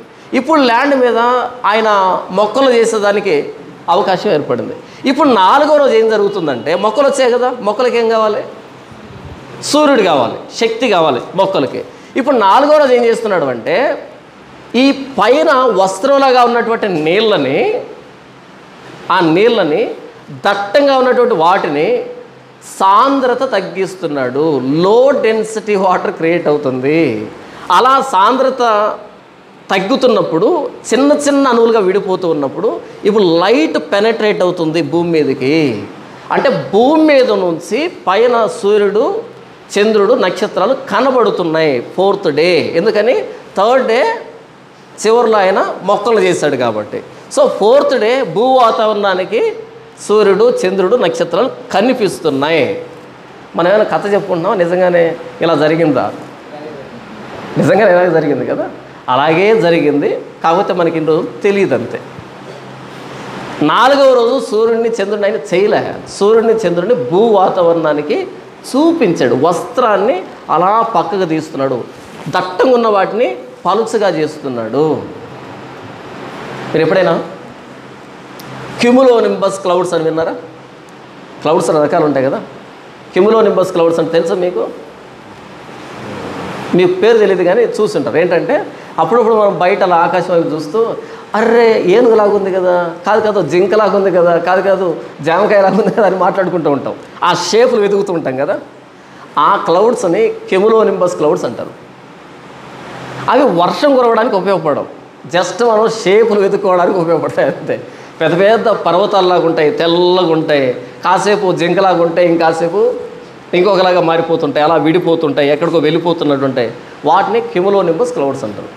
పెద్ద పెద్ద పర్వతాల్లాగా ఉంటాయి కదా, పెద్ద పెద్ద కొండల్లాగా ఉంటాయి కదా. ఎందుకు అవి ఇలా కొండల్లాగా ఇలా అయిపోయి? అలా కాకుండా ఫ్లాట్గా ఒక వస్త్రంలాగా ఉన్నాయి, అన్నీ కలుసుకొని రాదు కిందికి, ఎండ ప్రసరించదు. అంటే క్యూములోనింబస్ క్లౌడ్స్ అనేవి ఫామ్ అయ్యంట నాకు తెలిసి, అంతేనా? ఇలా వస్త్రాలుగా స్ప్రెడ్ అయినటువంటి అవి అన్నీ అతుక్కోకుండా ఇలా సపరేట్గా ఏర్పడి ఉంటాయి. కాబట్టి వెలుగు భూమి మీద పడేదానికి, సూర్యుడు కనిపించేదానికి అవకాశం ఉంది, అంతేనా? మీరు ఎప్పుడైనా ఫ్లైట్లో వెళ్ళారా? విమానం ఎక్కారా? విమానం ఎక్కితే అలా పైకి వెళ్ళిపోయినప్పుడు కాసింత దూరం కనపడుతుంది, ల్యాండ్ కనపడుతుంది. ఇంకా పైకి వెళ్ళినప్పుడు ల్యాండ్ కనిపించదు, మొత్తం అంతా తెల్లగా ఏదో చాపతో పరిచినట్టుగా లేదా దుప్పటి పరిచినట్టుగా తెల్లగా అంతే, కింద ఏం కనిపించదు. మరలా ల్యాండ్ అయ్యేటప్పుడు మరలా కిందికి దిగుతూ ఉంటే మరలా ల్యాండ్ కనిపిస్తూ ఉంటుంది. మనం కూడా అదిగో విమానం ఇదిగో విమానం అంటాం, కాసేపటి కదా కనబడకుండా పోతుంది. అవి మేఘాలలాగా పర్వతాలలాగా అలా ఉంటే, మేఘాలు పర్వతాల కొండలాగా ఉంటేనే మధ్య మధ్యలో గ్యాప్ ఉంటే సూర్యుడి వేడి భూ వాతావరణం తగులుతుంది, వెలుతురు వస్తుంది. లేదా అది కొండల్లాగా కాకుండా మొత్తం ఇలా ఈవెన్గా స్ప్రెడ్ అయింటే కనుక అస్సలు భూమి మీదకి వెలుతురు రాదు. సో ఆయన 4th డే అలా దట్టంగా ఉన్నటువంటి ఆ పైన ఉన్నటువంటి నీటిని క్యూములోనింబస్ క్లౌడ్స్గా మార్చి ఉండాలి. మిగిలినటువంటి మేఘాలని పక్కకు జరిపి ఉండాలి, గ్యాప్ క్రియేట్ చేసి ఉండాలి. అప్పుడు భూ వాతావరణానికి వెలుగు ప్రసరించాలి. అప్పుడు భూమి మీద నుంచి చూసినప్పుడు let there be lights in the sky. ఇది భూమిని పాయింట్ ఆఫ్ రెఫరెన్స్గా తీసుకున్నప్పుడు అర్థమయ్యేటువంటి భాష. మొదటి రోజు వెలుగులు కలుగాక అన్నది పైనుంచి కిందికి, 4వ రోజు జ్యోతులు కలుగాక అన్నది భూమి మీద నుంచి పైకి. చూసేటువంటి కోణం, పాయింట్ ఆఫ్ వ్యూ ఉంటుంది అండి. కింద నుంచి మనం పైకి చూసినప్పుడు ఒకలాంటి భావన ఉంటుంది, పైనుంచి కింద చూసినప్పుడు ఒకలాంటి భావన ఉంటుంది కదా. అలా మొదటి రోజు అన్నది లెట్ దేర్ బి లైట్ అన్నది పైనుంచి విశ్వం పాయింట్ ఆఫ్ రెఫరెన్స్లో తీసుకున్నప్పుడు కలిగినటువంటి వెలుగు. 4వ రోజు ఏంటంటే భూమి మీద నుంచి జ్యోతులు కనిపించడం ఇది. కాబట్టి ఒక విషయాన్ని మనం ఎటు నుంచి ఎటు చెప్తున్నాం అనేది కూడా అర్థం చేసుకోవాలి. 4వ రోజు ఏం చేస్తాడు ఆయన? ఆల్రెడీ బిగినింగ్లో చేసినటువంటి సూర్యుడిని చంద్రుడిని వాళ్ళు ఏం పని చేయాలనే పర్పస్ని చెబుతున్నాడు, ఉద్దేశాన్ని చెబుతున్నాడు. ఆ చెప్పే క్రమంలో ఇప్పుడు మనం ఏదైతే కనుక్కుంటున్నామో సైంటిఫిక్గా రీసెర్చ్ చేసి అవన్నీ అప్పుడే మోషే వ్రాసాడు. ఇప్పుడు చెప్పండి, 4వ రోజు సూర్యుడిని చంద్రుడిని ఆయన చేశాడని అపార్థం చేస్తున్నటువంటి ఐఏఎస్ పరిస్థితి ఏంటి? జీవితంలో బైబిల్ నమ్మడా వ్యక్తి అంతే. అలా రాజకీయ పార్టీ కోసం పనిచేసి అలాగే చనిపోవాలంతే. లేదు, పరిశుద్ధాత్మ దేవుని ప్రేరేపణతో ఆయన సహాయంతో తప్ప బైబిల్ మనకి మన సొంత జ్ఞానంతో అర్థం కాదు. అప్పుడు కొన్ని వేల సంవత్సరాల క్రితం మోషే వ్రాసినటువంటి ఆ మాటని ఎగ్జాక్ట్గా అర్థం చేసుకోవడానికి ఇన్ని సంవత్సరాల కాలం ఇంత సైంటిఫిక్ రీసెర్చ్ అవసరమైంది. ఇప్పుడు నేను ఇంత సునాయాసంగా చెప్పాను కదా, ఇంత సైంటిఫిక్ రీసెర్చ్ జరిగింది కాబట్టి చెప్పగలిగాను. ఒకవేళ ఇప్పటికి కూడా జరగలేదనుకో నేను కూడా అది ఏంటో మనకెందుకు అనుకునేవాడిని. అంటే ఇన్ని కోట్లు ఖర్చు పెట్టి బైబిల్ని నిజం అని ప్రూవ్ చేసుకుంటున్నాం. ఇన్ని కోట్లు ఖర్చు పెడితే కానీ బైబిల్ నిజం అనే నిర్ధారణ జరగలే. బిగ్ బ్యాంగ్ థియరీ అని మీరు విన్నారు ఎప్పుడైనా? బిగ్ బ్యాంగ్ థియరీ చాలా కోట్లు ఖర్చు పెట్టారు. చాలామంది సైంటిస్టులు వాళ్ళ జ్ఞానం అంతా గొప్పగా వేసి బిగ్ బ్యాంగ్ థియరీ. ఇంతకీ ఏంటి బిగ్ బ్యాంగ్ థియరీ? ఈ సృష్టికి ప్రారంభం ఉంది, బిగినింగ్ ఉంది, అది దాని కంక్లూజన్. ఈ సృష్టికి ఏముందంట, ఇప్పుడు ఈ గ్రహాలు కానీ నక్షత్రాలు కానీ ఈ సెలెస్టియల్ బాడీస్ అని ఆకాశ వస్తువులన్నీ కూడా ఇలా వెళ్ళిపోతున్నాయంట, చాలా స్పీడ్తో దూరంగా వెళ్తున్నాయంట. ఇలా దూరంగా వెళ్తున్నాయి కదా, ఇలా వెళ్తుందంటే అది ముందు ఇక్కడ ఉండేది, ఇక్కడ ఉండేది, ఇక్కడ ఉండేది, ఇక్కడ ఉండేది, ఇక్కడ ఉండేది, ఇక్కడ ఇలా ఒక్క దగ్గర ఉండేది. సో ఇక్కడ ఉన్నటువంటి ఇది ఇంత స్పీడ్తో ఎందుకు వెళ్తుందంటే ఇక్కడ ఒక పెద్ద పేలుడు సంభవించింది, బిగ్ బ్యాంగ్ అన్నారన్నమాట. సో ఇది పేలక ముందు అంతా ఒకే దగ్గర ఉంది, ఇది పేలిన తర్వాతనే ఇలా వెళ్తుంది. సో ఈ సృష్టి అనంతం కాదు, ఈ సృష్టి అనంతం కాదు, శాశ్వతం కాదు, బిగినింగ్ ఉంది అన్నారు. చాలా డబ్బు ఖర్చు పెట్టి చాలామంది సైంటిస్టులు వచ్చి బైబిల్ ఏముంది, ఇన్ ద బిగినింగ్ అంటే ఆ మొక్కను అర్థం చేసుకోవడానికి ఇన్ని కోట్ల, ఆ మొక్కను అర్థం చేసుకోవడానికి ఇన్ని కోట్ల. సైన్స్లో చాలా ఇన్వెన్షన్స్ ఉంటాయి, చాలా ఆవిష్కరణలు ఎలా వచ్చాయంటే చాలామంది ఇంగ్లీష్ వాళ్ళు చేసి ఉంటారు. ఇదంతా ఎందుకు చేశారు అంటే బైబిల్ చదివి ఇది తప్పు అని నిరూపించాలి అని కూర్చున్నారు. ఇన్వెన్షన్స్ అన్నీ ఎలా వచ్చాయంటే ఎయిమ్ ఏంటంటే టు డిస్ప్రూవ్ బైబుల్, బైబుల్ తప్పని నిరూపించడానికి స్టార్ట్ చేశారు. ఎక్కడ ల్యాండ్ అయ్యారు? బైబిల్ కరెక్టే అనే దగ్గర ల్యాండ్ అయ్యారు. ఏ ఇన్వెన్షన్ అయినా తీసుకోండి, అది వచ్చి బైబిల్ని కన్ఫర్మ్ చేసి పక్కకి వెళ్ళిపోతుంది అంతే. అయితే మనం ఏం చేస్తున్నాం? హెబ్రీలు రాసిన పత్రిక 11వ అధ్యాయము 3వ వచనం, ప్రపంచములు దేవుని వాక్యము వలన నిర్మాణమైనవనియు అందును బట్టి దృశ్యమైనవి కనబడేడు పదార్థములచే నిర్మింపబడలేదనియు విశ్వాసము చేత గ్రహించుకొనుచున్నాము. బై ఫెయిత్ మనం కన్ఫర్మ్ చేసుకుంటున్నాం ఏంటంటే ఇప్పుడు కనబడుతున్నటువంటి సృష్టి కనబడే వస్తువు నుంచి వచ్చింది కాదు, ఇది అదృశ్యమైన దాంట్లో నుంచి వచ్చినటువంటి పదార్థం ఇది, అంతే కదా. క్రియేటెడ్ అంటే from nothing to to something, అంతే కదా, సంథింగ్ ఫ్రమ్ నథింగ్. ఏమీ లేని దగ్గర నుంచి రావడమే క్రియేటెడ్ అనే దానికి అర్థం కదా. అయితే హెబ్రీ గ్రంథకర్త అంటున్నాడు, మనం విశ్వాసం వలన ఇప్పుడు దృశ్యంగా కనబడేటువంటి పదార్థాలన్నీ అదృశ్యమైన దాని నుంచి వచ్చాయని మనం విశ్వాసం ద్వారా కన్ఫర్మ్ చేసుకుంటున్నాం అంటున్నాడు. ఇప్పుడు సైన్స్ కూడా కన్ఫర్మ్ చేస్తూ ఉంది. నీరు, వాటర్ ఫార్ములా చెప్పండి చదువుకున్నాను. అబ్బా, H2O కదా. హెచ్ అంటే ఏంటి? హైడ్రోజన్. కనబడుతుందా? ఓ అంటే ఆక్సిజన్. కనబడుతుందా? కనబడదు. కానీ రెండు కనబడని వస్తువులు తగులుకుంటే కనబడే నీరు వచ్చింది కదా. రెండు కనబడనటువంటి విషయాలు తగులుకున్నప్పుడు ఒక కనబడేది వాటర్ ఫామ్ అయింది కదా. ఇది అర్థం కావడానికి చెప్పాను. ఫ్రమ్ నథింగ్ సంథింగ్ వచ్చింది. బై ఫెయిత్ మనం కన్ఫర్మ్ చేసుకుంటున్నాం అన్నాడు హెబ్రీ గ్రంథకర్త. ఒక థియాలజీని ఏమంటాడంటే, ఒక బైబిల్ పండితులు ఏమంటాడంటే, ఒకవేళ పరలోకం అనేది ఒక పెద్ద ఎవరెస్ట్ శిఖరం పైన ఉండేటువంటి ప్రాంతం అనుకుందాం, మనకు అర్థమయ్యేటట్టుగా.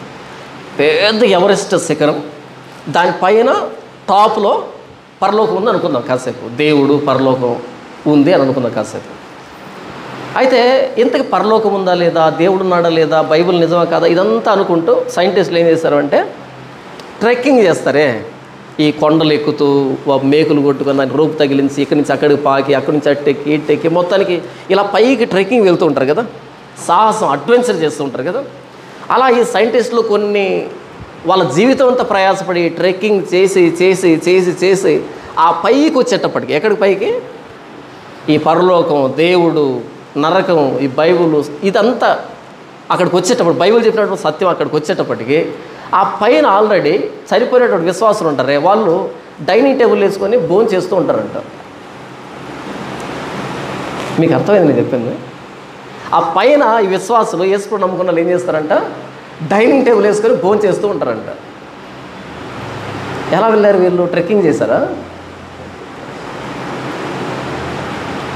నేనే మార్గం, సత్యం, జీవం, నా ద్వారానే తప్ప ఎవడు తండ్రి వద్దకు రాడు. తండ్రి దగ్గరికి వెళ్ళాలి అంటే మిగిలినటువంటి ప్రపంచం ట్రెక్కింగ్ చేసి చేసి, ఏది ఈ కొండతో పోల్చుకున్నప్పుడు అది అక్కడి పరలోకాన్ని ట్రెక్కింగ్తో వెళ్ళలేము. ఒకవేళ వీళ్ళు ఇంత ప్రయాసపడి చివరికి ఎస్ దేవుడు ఉన్నాడు, పరలోకం ఉంది అని కన్ఫర్మ్ చేసేటప్పటికి వీళ్ళ జీవితాలు అయిపోతాయి. కానీ అప్పటికే పరిశుద్ధులు, విశ్వాసులు అక్కడ కూర్చొని భోజనం చేస్తూ ఉంటారు. చాలా కాలం అక్కడికి వెళ్ళి భోజనం చేస్తూ ఉంటారు. భోజనం చేసి ఆ విస్తరణలు తీసుకొని కింద పడేద్దామని వచ్చేటప్పటికి అక్కడ ట్రెక్కింగ్ చేసి అలా పైకి చూస్తారు. యేసు ప్రభుని నమ్మడం అంటే అది. మనం బై ఫెయిత్ కన్ఫర్మ్ చేస్తున్నాం ఇదంతా. కానీ ప్రపంచానికి ప్రూఫ్స్ కావాలి. బైబిల్లో వ్రాయబడిన ప్రతి పదం అక్షర సత్యం. అయితే కొన్ని మనకు అర్థం కాలేదు కదా. దాని అర్థం ఏంటంటే ఇంకా ఎక్స్పెరిమెంట్లు జరగాలి, ఇంకా కోట్ల రూపాయలు కొమ్మరించాలి, ఇంకా కొంత పరిశోధన జరగాలి, అప్పుడు అది ఎగ్జిస్టెన్స్లోకి వస్తుంది, రియాలిటీలోకి వస్తుంది. ప్రపంచానికి అంత టైం ఉందేమో కానీ మనకు అంత టైం లేదు, ఎప్పుడు పోతామో తెలియదు. కాబట్టి మనం ఏం చేద్దాం, బై ఫెయిత్ మనం దీన్ని అంగీకరిద్దాం. వాళ్ళు దీన్ని అంత సీరియస్గా తీసుకోరు కాబట్టి వాళ్ళు ట్రెక్కింగ్ చేయలే, అడ్వెంచర్ చేస్తుంటారు. వాళ్ళు మనకంత ఓపిక లేదు, ధైర్యం లేదు, చస్తే నరకం పోతాం.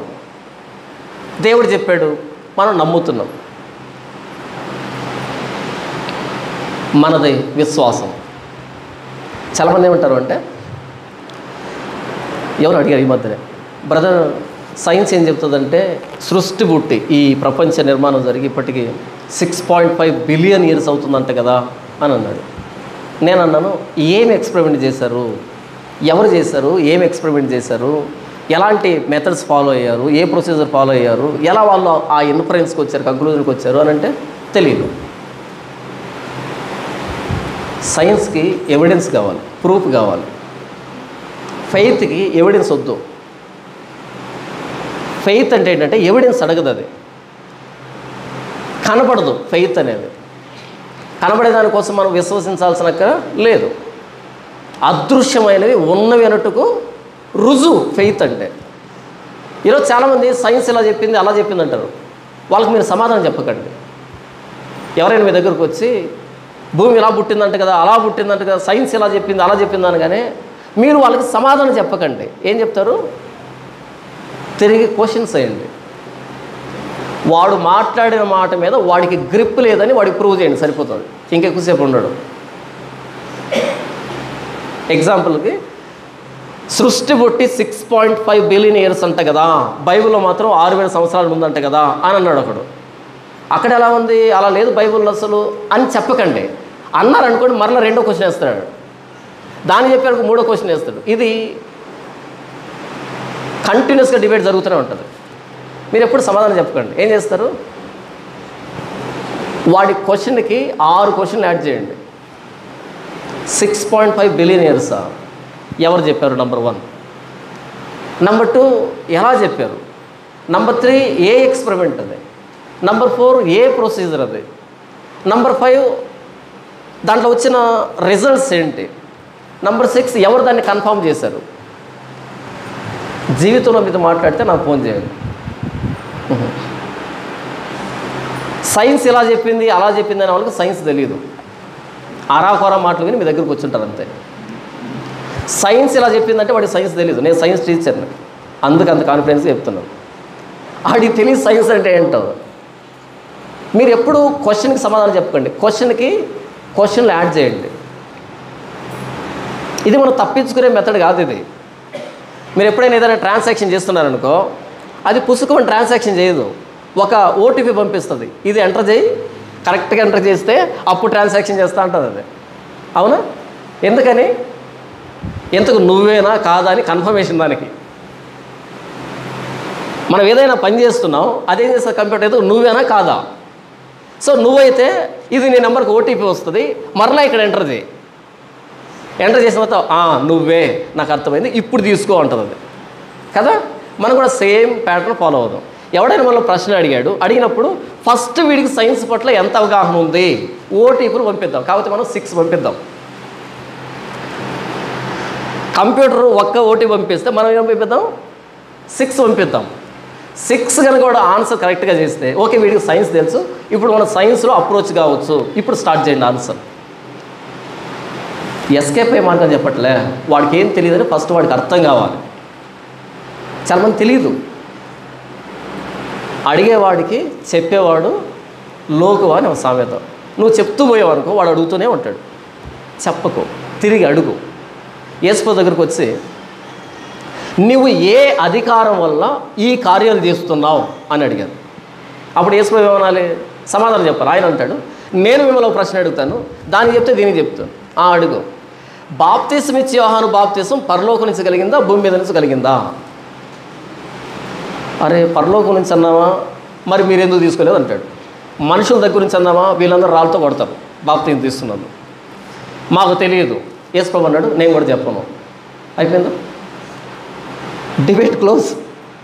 ఒకవేళ నేను ఈ కార్యాలు ఎలా చేస్తున్నానంటే ఆయన స్టార్ట్ చేస్తుంటే కనుక కౌంటర్ క్వశ్చన్స్ వచ్చుంటు చాలా పడుండు. కాదు, ఎప్పుడు కూడా అవతల వ్యక్తి బైబిల్ క్వశ్చన్ చేస్తూ మాట్లాడితే ఒకవేళ నీకు అర్థం కాలేదంటే అడుగు, అనుమానం వ్యక్తం చేయి. ఇది ఎలాగండి, మాకు అర్థం కాలేదు, కొంచెం వివరిస్తారా అనేదానికి బైబిల్ ఎక్కడ తప్పు ఉంది, అక్కడ తప్పు ఉంది అనేదానికి తేడా లేదు. ఇక్కడ ఇలా ఉంది, నాకు అర్థం కావట్లేదు, కాస్త ఎక్స్ప్లెయిన్స్ ఏంటంటే గంటలు ఎక్స్ప్లెయిన్ చేద్దాం, రోజులు ఎక్స్ప్లెయిన్ చేద్దాం.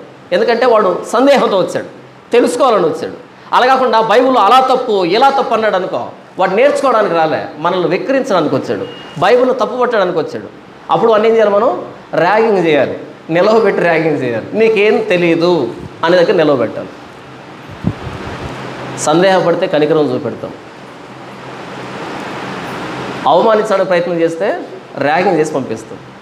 ఇది మనకి బైబిల్లో ఉన్నటువంటి మోడల్. ఇది సందేహంతో ఉన్నవారిని చేర్చుకోండి, కనికరపడండి అని చెప్పింది. కానీ ప్రశ్నిస్తే మాత్రం, వాడు వెటకారం చేస్తే మాత్రం అస్సలు ఒప్పుకోం. దేవుడు 4వ రోజు సూర్యుడిని చంద్రుడిని తయారు చేయలే, వాళ్ళకు పని నియమించాడు, ఒక నిబంధన చేశాడు. ఇర్మియా గ్రంథం 33వ అధ్యాయంలో పగటితో ఆయన చేసిన నిబంధన, రాత్రితో ఆయన చేసిన నిబంధన, అగ్రిమెంట్. పగటితో నిబంధన చేశాడు, రాత్రితో నిబంధన చేశాడు, అగ్రిమెంట్. సూర్యుడు ఎందుకు చేశాడు అంటే వెలుగు ఇవ్వడానికి. చంద్రుడు ఎందుకు చేశాడు అంటే సూర్యుని వెలుగు తీసుకొని రాత్రిపూట వెలుగునివ్వడానికి. మనం రాత్రిపూట పడుకునేటప్పుడు అన్ని మెయిన్ లైట్స్ అన్నీ ఆఫ్ చేస్తాం. ఏ లైట్స్ ఆన్ చేస్తాం? బెడ్ లైట్ అంటారు కదా, బెడ్ లైట్ ఆన్ చేస్తాం. అది ఎలాగుంటుంది? బ్లూ కలర్లోనూ రెడ్ కలర్లోనూ ఉంటుంది. అంటే రాత్రిపూట దేనికంటే దానికి కాళ్ళు కొట్టుకోకుండా, గోడకు తగలకుండా కొంచెం కనబడుతూ ఉంటుంది. కానీ మన నిద్రని డిస్టర్బ్ చేయదు. షార్ప్ లైట్ అవుతుంది, డిమ్ లైట్ ఇస్తుంది కదా. సో దేవుడు ఏం చేశాడు? రాత్రిపూట మనం పడుకోవాలి కాబట్టి, నిశాచర జీవులు బయటికి రావాలి కాబట్టి. ఈ భూమి మీద 2 రకాల జీవులు ఉన్నాయి. ఒకటి పగటిపూట బ్రతికేటువంటి, వెలుగులో బ్రతికేటువంటి, 2 చీకట్లో బ్రతికేటువంటి. సో ఆయన మెయిన్ లైట్స్ని ఆఫ్ చేశాడు, మెయిన్ లైట్ని ఆఫ్ చేశాడు సూర్యుడిని. రాత్రి ఏం చేశాడు? ఆయన బెడ్ లైట్ని ఆన్ చేశాడు. అదేంటి? చంద్రుడు. రాత్రిపూట వెలిగివ్వడానికి చంద్రుడు, నక్షత్రాలు. నక్షత్రాలు చాలా దూరంలో ఉంటాయి కాబట్టి వాటి లైట్ అన్నది తక్కువ మొత్తంలో భూ వాతావరణంలోకి వస్తుంది. పగటిపూట సూర్యుడు ఎందుకు అంటే మనం పనులు చేసుకోవడానికి. రాత్రిపూట సూర్యుడు ఎందుకు కనిపించట్లేదంటే మనం నిద్రపోవడానికి. ఇంకొంతమంది అడిగారు, బైబిల్ భూమి బల్లపరుపుగా ఉందని చెప్పింది. ఎలా ఉందంటే భూమి ఇలా బల్లపరుపుగా ఉందని చెప్పింది అని అన్నారు. ఎక్కడ అంటే రెఫరెన్స్ లేదు. చాలామంది మిమ్మల్ని అడుగుంటారు ప్రశ్న, బైబిల్లో భూమి బల్లపరుపుగా ఉంది అని ఉందని. బైబిల్లో రెఫరెన్స్ లేదు. కానీ భూమి గోళాకారంగా ఉంది అనే దానికి ఆధారం ఉంది. ఎక్కడుంది? ఎక్కడుందంటే యేసు ప్రభు వచ్చినప్పుడు ఆ రోజు ఒకరు ఎత్తబడతారు, ఒకరు విడవబడతారు అనేటువంటి సందర్భంలో ఇద్దరు తిరగలు విసురుతూ ఉంటారు. అంటే ఎక్కడున్నారు వీళ్ళు? పని చేసుకుంటున్నారు. డే టైమా నైట్ టైమా? డే టైమే కదా. ఇద్దరు పొలంలో ఉంటారు, ఒకరు ఎత్తబడతారు, ఒకరు విడవబడతారు. డే టైమా నైట్ టైమా? Day time. ఇద్దరు ఒకే మంచం మీద ఉంటారు. డే టైమా నైట్ టైమా? Night time. అంటే యేసుప్రభు వచ్చినప్పుడు పొలంలో పని చేస్తున్నారు, అదే సమయంలో పడుకొని ఉన్నారు. పొలంలో పని చేయడము, పడుకోవడం ఎలా జరుగుతుంది? భూమి గోళాకారంలో ఉన్నప్పుడే సగం వైపు పడుకొని ఉంటారు, సగం వైపు పని చేస్తూ ఉంటారు కదా. ఇప్పుడు అమెరికాలో తెల్లారి ఉంటుంది, వాళ్ళు ఇప్పుడు బ్రష్ చేస్తూ ఉంటారు. మనం ఇంకాసేపటికి పడుకుంటాం. అక్కడ వాళ్ళు బ్రష్ చేస్తారు ఇప్పుడు లేచి. సో వాళ్ళకి ఇప్పుడు వెలుగు, ఇక్కడ మనకి చీకటే.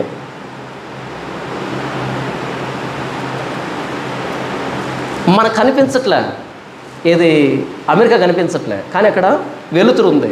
నమ్మగలమా? నమ్మలేము. కానీ యేసు ఎలా చెప్పాడన్నమాట, నేను వచ్చినప్పుడు ఇద్దరు ఒక మంచం మీద ఉంటారు, నేను వచ్చినప్పుడు ఇద్దరు పొలంలో పనిచేస్తూ ఉంటారు. డే అండ్ నైట్ ఒకేసారి ఎలా పాసిబుల్ అవుతుంది?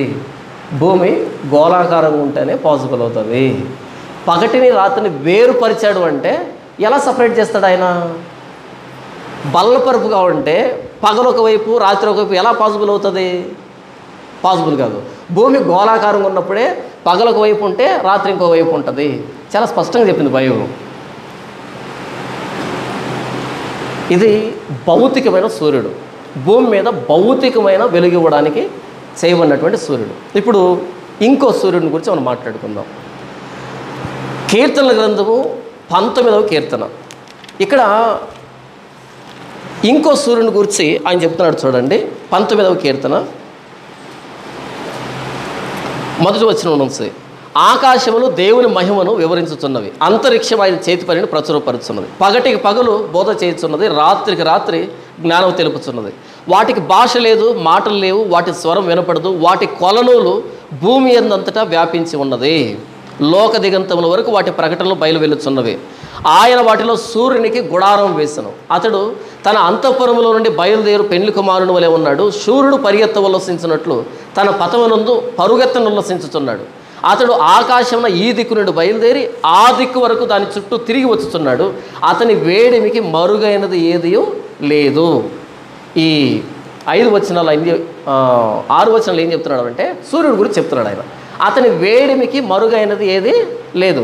ఇలా మనం ప్రసంగి గ్రంథం చూస్తాం కదా, సూర్యుని కింద అని మాట్లాడుతూ ఉంటాడు. సూర్యుని కింద భూమి మీద నరునికి ఉపయోగకరమైనది ఏదీ లేదు, అంత వ్యర్థం అంటాడు. సూర్యుని కింద అంటే అక్కడి నుంచి భూమిని చూసినప్పుడు మొత్తం భూమి కనపడుతుంది. అది విషయం. టాప్ యాంగిల్లో కెమెరా పెట్టాడు డైరెక్టర్ భాషలో చెప్పాలంటే. అంటే సూర్యుని కింద అని అంటున్నాడు అంటే పైనుంచి చూస్తున్నాడు భూమిని. పైనుంచి భూమిని చూసినప్పుడు ఇంత చిన్నగా కనపడుతుంది. ఇంత పెద్ద గోళంలో చూసినప్పుడు ఇక్కడ ఈ సూర్యుడు కనబడినటువంటిది ఏది లేదు. కాబట్టి మొత్తం భూమి అని అర్థం. సూర్యుని కింద నరులకు ఉపయోగకరమైనది ఏది లేదని మాట్లాడుతున్నాడు, అంత వ్యర్థమని మాట్లాడుతున్నాడు. సో మొత్తం భూమిని పరిశీలించి చెప్తున్నాను అని దాని అర్థం. ఏదో అక్కడ ఒకటి ఇక్కడ ఒకటి చూసి కాదు, మొత్తం ఎక్స్పెరిమెంట్ చేసి చెప్తున్నాను. సూర్యుని కింద సూర్యుని కింద సూర్యుని కింద, అది దాని భావం. ఇలా సూర్యుని వేడికి మరుగైంది ఏది? సూర్యుని వేడి కంటే వెలుతురికి, సూర్యుని వెలుతురికి కనిపించినటువంటిది ఏది లేదు భూమి మీద. ఎవ్రీథింగ్ ఆయన కనబడుతుంది సూర్యుడికి. ఇది భౌతికమైన సూర్యుడు, భౌతికమైన భూమి. ఇప్పుడు రెండవ సూర్యుని చూపెడుతున్నాడు. ఆ రెండవ సూర్యుడు ఎవరు? ఇంతకీ 12వ వచనం చూడండి, మీకు అర్థమవుతుంది. తన పొరపాటులను కనుగొనగలవాడు ఎవడు? నేను రహస్యముగా చేసిన తప్పులు క్షమించి నన్ను నిర్దోషిగా తీర్చుము. ఏమంటున్నాడు ఈయన? తన పొరపాట్లు, పక్కన వాళ్ళ పొరపాట్లు అయితే కనపడతాయి, మన పొరపాట్లు కనపడవు. నేను రహస్యముగా చేసిన పాపాలు, నా లోపల వెలుగు ఎక్కడి నుంచి వస్తుంది? భౌతికమైన ప్రపంచ వెలుగు కోసం సూర్యుని చేశాడు ఆయన. మరి నా పాపాలు, నా లోపాలు, నా పొరపాట్లు, నా అంతరంగంలో అది నాకు ఎలా కనపడుతుంది? లోపల ఒక సూర్యుడు కావాలి. ఆయన పేరు ధర్మశాస్త్రం అనే సూర్యుడు. ఇప్పుడు 7వ వచనం చూద్దాం. యెహోవా నియమించిన ధర్మశాస్త్రం యథార్థమైనది. 6వ వచనంలోకి ఏం చెప్పాడు? సూర్యుని వేడిమికి మరుగైంది ఏదీ లేదు అన్నాడు. 7వ వచనం ఏమంటున్నాడు? యెహోవా నియమించిన ధర్మశాస్త్రం యథార్థమైంది. దాన్ని వర్ణిస్తున్నాడు చూడండి. యథార్థమైనది, అది ప్రాణమును తెప్పరిల్లజేయను. యెహోవా శాసనం, అది కూడా ధర్మశాస్త్రమే, నమ్మదగినది, అది బుద్ధిహీనులకు జ్ఞానం పుట్టించును. యెహోవా ఉపదేశమును నిర్దోషమైనవి. ధర్మశాస్త్రాన్ని రకరకాల పేరుతో పిలుస్తున్నాడు ఆయన. యెహోవా ఉపదేశం నిర్దోషమైనవి, అవి హృదయమును సంతోషపరచును. యెహోవా ఏర్పరిచిన ధర్మం నిర్మలమైనది, అది కన్నులకు వెలిగించును. యెహోవా యందైన భయము పవిత్రమైనది, అది నిత్యము నిలుచును. యెహోవా న్యాయవిధులు సత్యమైనవి, అవి కేవలం న్యాయమైనవి. అవి బంగారు కంటెను, విస్తారమైన మేలు బంగారం కంటెను కోరదగినవి. తేనె కంటెను, జుంటి తేనె దారుల కంటెను మధురమైనవి. వాటి వలన నీ సేవకుడు హెచ్చరిక నొందును. వాటిని గైకొనుట వలన గొప్ప లాభం కలుగును. తన పొరపాటులు కనుగొనగలవాడెవడు? ఎవడు? ఎవడి అంతరంగంలో ధర్మశాస్త్రం ఉంటుందో వాడు తన పొరపాట్లు కనుగొంటాడు. తన పొరపాట్లు కనుగొనగలవాడు ఎవడంటే ఎవడి అంతరంగంలో ధర్మశాస్త్రం ఉంటుంది. కీర్తనకారుడు అంటాడు, వారి హృదయంలో ధర్మశాస్త్రం ఉంది కాబట్టి వారి అడుగులు జారవు అంటాడు. తన పొరపాటులు కనుగొనగలవాడు ఎవడు అంటే ఎవడి అంతరంగంలో ధర్మశాస్త్రం ఉంటుందో వాడు తన పొరపాట్లు కనుగొంటాడు. అవునా? అందుకే మనం బైబిల్ చదివేటప్పుడు మన పాపాలు మనకు కనబడతాయి. బైబిల్ మూసిపెడితే అందరి పాపాలు కనబడతాయి. వాళ్ళలా వీళ్ళిల్లా అని అందరి పాపాలు కనబడతాయి. బైబిల్ తెరిస్తే నా పాపాలు నాకు కనపడతాయి. నా లోపల నేను పెట్టుకొని పక్కన వాళ్ళు ఏమందామని సైలెంట్గా ఉంటాం కదా. బైబిల్ చదివితే పాపాలు ఒప్పుకుందాం అనిపిస్తుంది, పశ్చాత్తాపడదాం అనిపిస్తుంది. ప్రభువా నేను పాపిని, నన్ను క్షమించాలని అనిపిస్తుంది. ఎందుకనగా దేవుని వాక్యము సజీవమై బలము గలదై ఎటువంటి రెండంచులు గల ఖడ్గం కంటే వాడిగా ఉండి ప్రాణాత్మ దేహాలని కీళ్ళని మూలుగుని విభజించినంత మట్టుకు దూరుచు హృదయం యొక్క తలంపులను ఆలోచనలు శోధించుతున్నది. ఆయన దృష్టికి కనబడిన సృష్టం లేదంటాడు కింద వచనంలో. చూడండి ఆ వచనాన్ని చూద్దాం. అంటే అక్కడ వెలుగుతో పోల్చడం జరిగింది. అంటే ఆయన దృష్టి ఏంటంటే వాక్యం ద్వారా చూస్తున్నాడు మన అంతరంగంలోకి. 12వ వచనం చూడండి. ఎందుకనగా దేవుని వాక్యం, ఏ 12వ వచనం?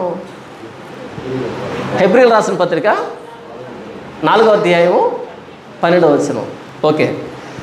ఎందుకనగా దేవుని వాక్యం సజీవమై బలము గలదై రెండంచులు గల ఎటువంటి ఖడ్గము కంటెను వాడిగా ఉండి ప్రాణాత్మలను కీళ్లను మూలుగును విభజించినంత మట్టుకు దూరుచు హృదయం యొక్క తలంపులను ఆలోచనలను శోధించుతున్నది. మరియు ఆయన దృష్టికి కనబడని సృష్టము ఏదీ లేదు. మనము ఎవనికి లెక్క ఒప్ప చెప్పవలసి ఉన్నదో ఆ దేవుని కన్నులకు సమస్తమును మరుగు లేక తేటగా ఉన్నది. వాక్యాన్ని ఎంతో పోలుస్తున్నాడు? సూర్యుడితో పోలుస్తున్నాడు, ఆయన కంటితో పోలుస్తున్నాడు. ఆ వాక్యం మన అంతరంగంలో ఉంటే ప్రతి పాపాన్ని బయటికి తీసుకొచ్చి చూపెడుతుంది. మీరు ఎంత బైబిల్ చదివితే అన్ని పాపాలు కనపడతాయి. బైబిల్ మూసి పెడితే నేనేం పాపం చేశాను, నేనేం తప్పు చేశాను అని అంటాం. బైబిల్ తెరిచి చదవడం స్టార్ట్ చేస్తే ఈ ప్రపంచంలో ఇంకెవరిని నువ్వు తప్పు చేసావు అని అనలేవు. ఎందుకని వాళ్ళందరికంటే ఎక్కువ పాపాలు మనలోనే కనపడతాయి. మనం అద్దానికి ఎంత దగ్గరకు వస్తే మన ముఖం అంత దరిద్రంగా కనపడుతుంది. మనం అద్దానికి ఎంత దూరంగా పోతే అంత అందంగా కనపడుతుంది కదా. అందుకే అందంగా లేని వాళ్ళు అద్దాన్ని అసహించుకుంటారు కదా. అందంగా ఉన్న వాళ్ళు ఏం చేస్తారంటే అద్దానికి దగ్గరగా వెళ్ళి చూడండి, చాలా దరిద్రంగా ఉంటారని అర్థమవుతుంది. ఎప్పుడైనా భూతత్వం పెట్టుకొని మీ ముఖాన్ని చూసుకున్నారా? బాగోదు అసలు కదా. మనం వాక్యాన్ని ఎంత లోతుగా ధ్యానిస్తే అన్ని పాపాలు బయటకు వస్తాయి. ప్రాణాత్మలను, కీళ్లను, మూలుగను విభజించినంత మట్టుకు దూరుచు అంటే అర్థం ఏంటి? డార్క్ ప్లేసెస్కి, సీక్రెట్ ప్లేసెస్కి కూడా వాక్యం వెళ్తుంది. నాకు ఈ వచ్చిన చదివిన ప్రతిసారి ఒక మాట గుర్తొస్తుంది. ఒకసారి ప్రారంభంలో చర్చిని ఊడ్చి కడుగుతున్నాను. అంటే ఎవరు రాకముందు నేనే కడిగేవాడిని, నేనే ఊడ్చేవాడిని ప్రారంభంలో. ఇప్పుడు నాకు ఆ శ్రమ లేదు. అప్పుడేమైందంటే అంటే పుల్పిట్ పక్కనే ఒక చిన్న రంధ్రం, చిన్న నెర్ర చేలింది, గచ్చు కదా, చిన్న నెర్ర చేలింది. నేను ఊడుస్తుంటే ఆ చెత్తలో ఒక జర్రి, తెలుసా జర్రి అంటే? ఏజెన్సీ వాళ్ళు బాగా తెలుసు కదా.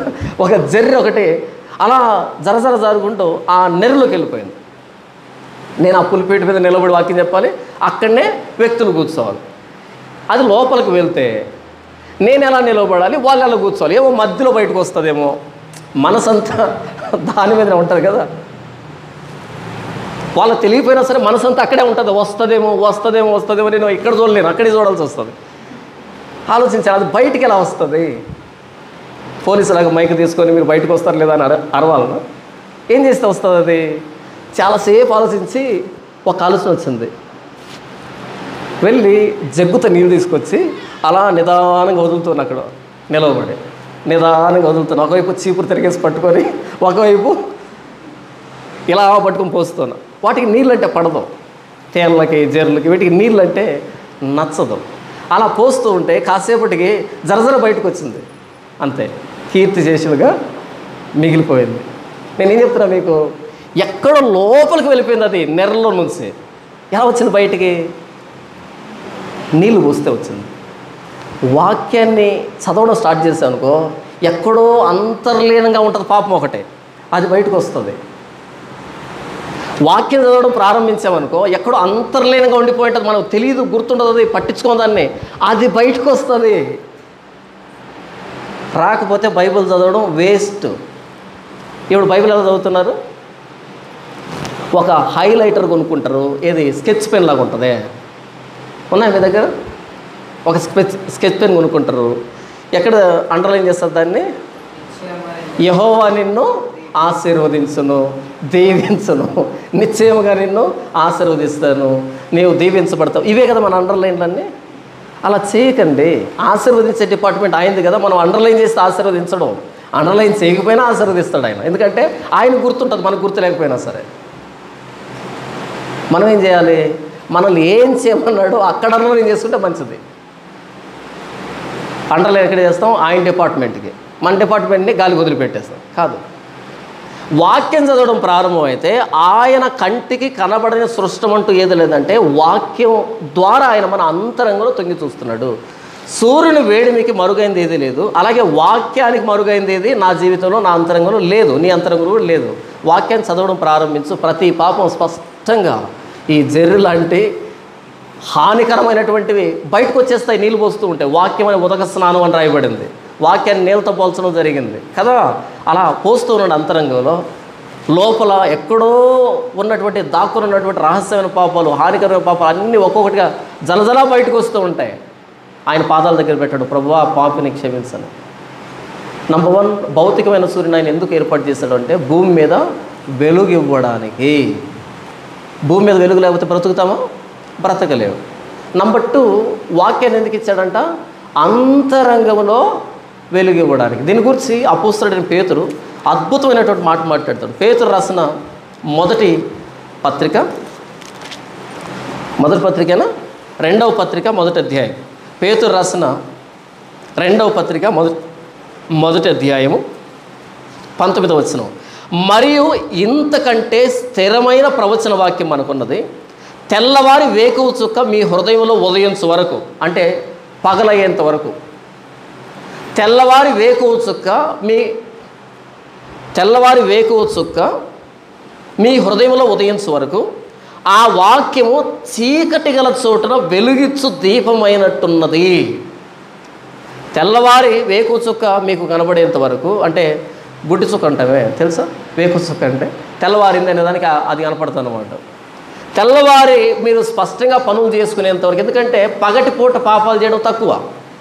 పాపాలు జరిగేది ఎప్పుడు? చీకటి పూట, ఎవరు లేరు అన్నప్పుడు కదా. తెల్లవారి వేకువ చుక్క మీ హృదయంలో కనిపించేంత వరకు, రాత్రిపూట చీకటి కలిగిన చోట ఆ వాక్యం వెలుగిచ్చే దీపంగా ఉండాలి. ధర్మశాస్త్రం గురించి, దేవుని వాక్యం గురించి మాట్లాడుతాడు. అంతరంగంలో రాత్రిపూట అది వెలుగిచ్చేటట్టుంటే పగటిపూట వెలుగు వస్తుంది. అప్పుడు మీరు భయపడాల్సిన అక్కర్లేదు. అంటే దాని అర్థం ఏంటంటే 10 మందిలో పాపం చేయలేము. ఇప్పుడు పాపం చేయండి, ఎవరైనా చూద్దాం. ఇక్కడ పాపం చేయగలము. ఎంత పాపాత్ములుగా ఇక్కడ చాలా పద్ధతిగా, మర్యాదగా, గౌరవంగా చూస్తుంటాం. ఏదో గొడవ అయిందనుకో, ఇప్పుడు కాదులే చర్చి బయట అని అంటాం కదా. ఎందుకని? ఇక్కడ పాసిబుల్ కాదు 10 మందిలో. పాపం ఎప్పుడు జరుగుతుంది? ఒంటరిగా ఉన్నప్పుడు, ఏకాంతంలో ఉన్నప్పుడు, చీకట్లో ఉన్నప్పుడు. అప్పుడు ఒరిజినల్ బయటకు వస్తుంది కదా.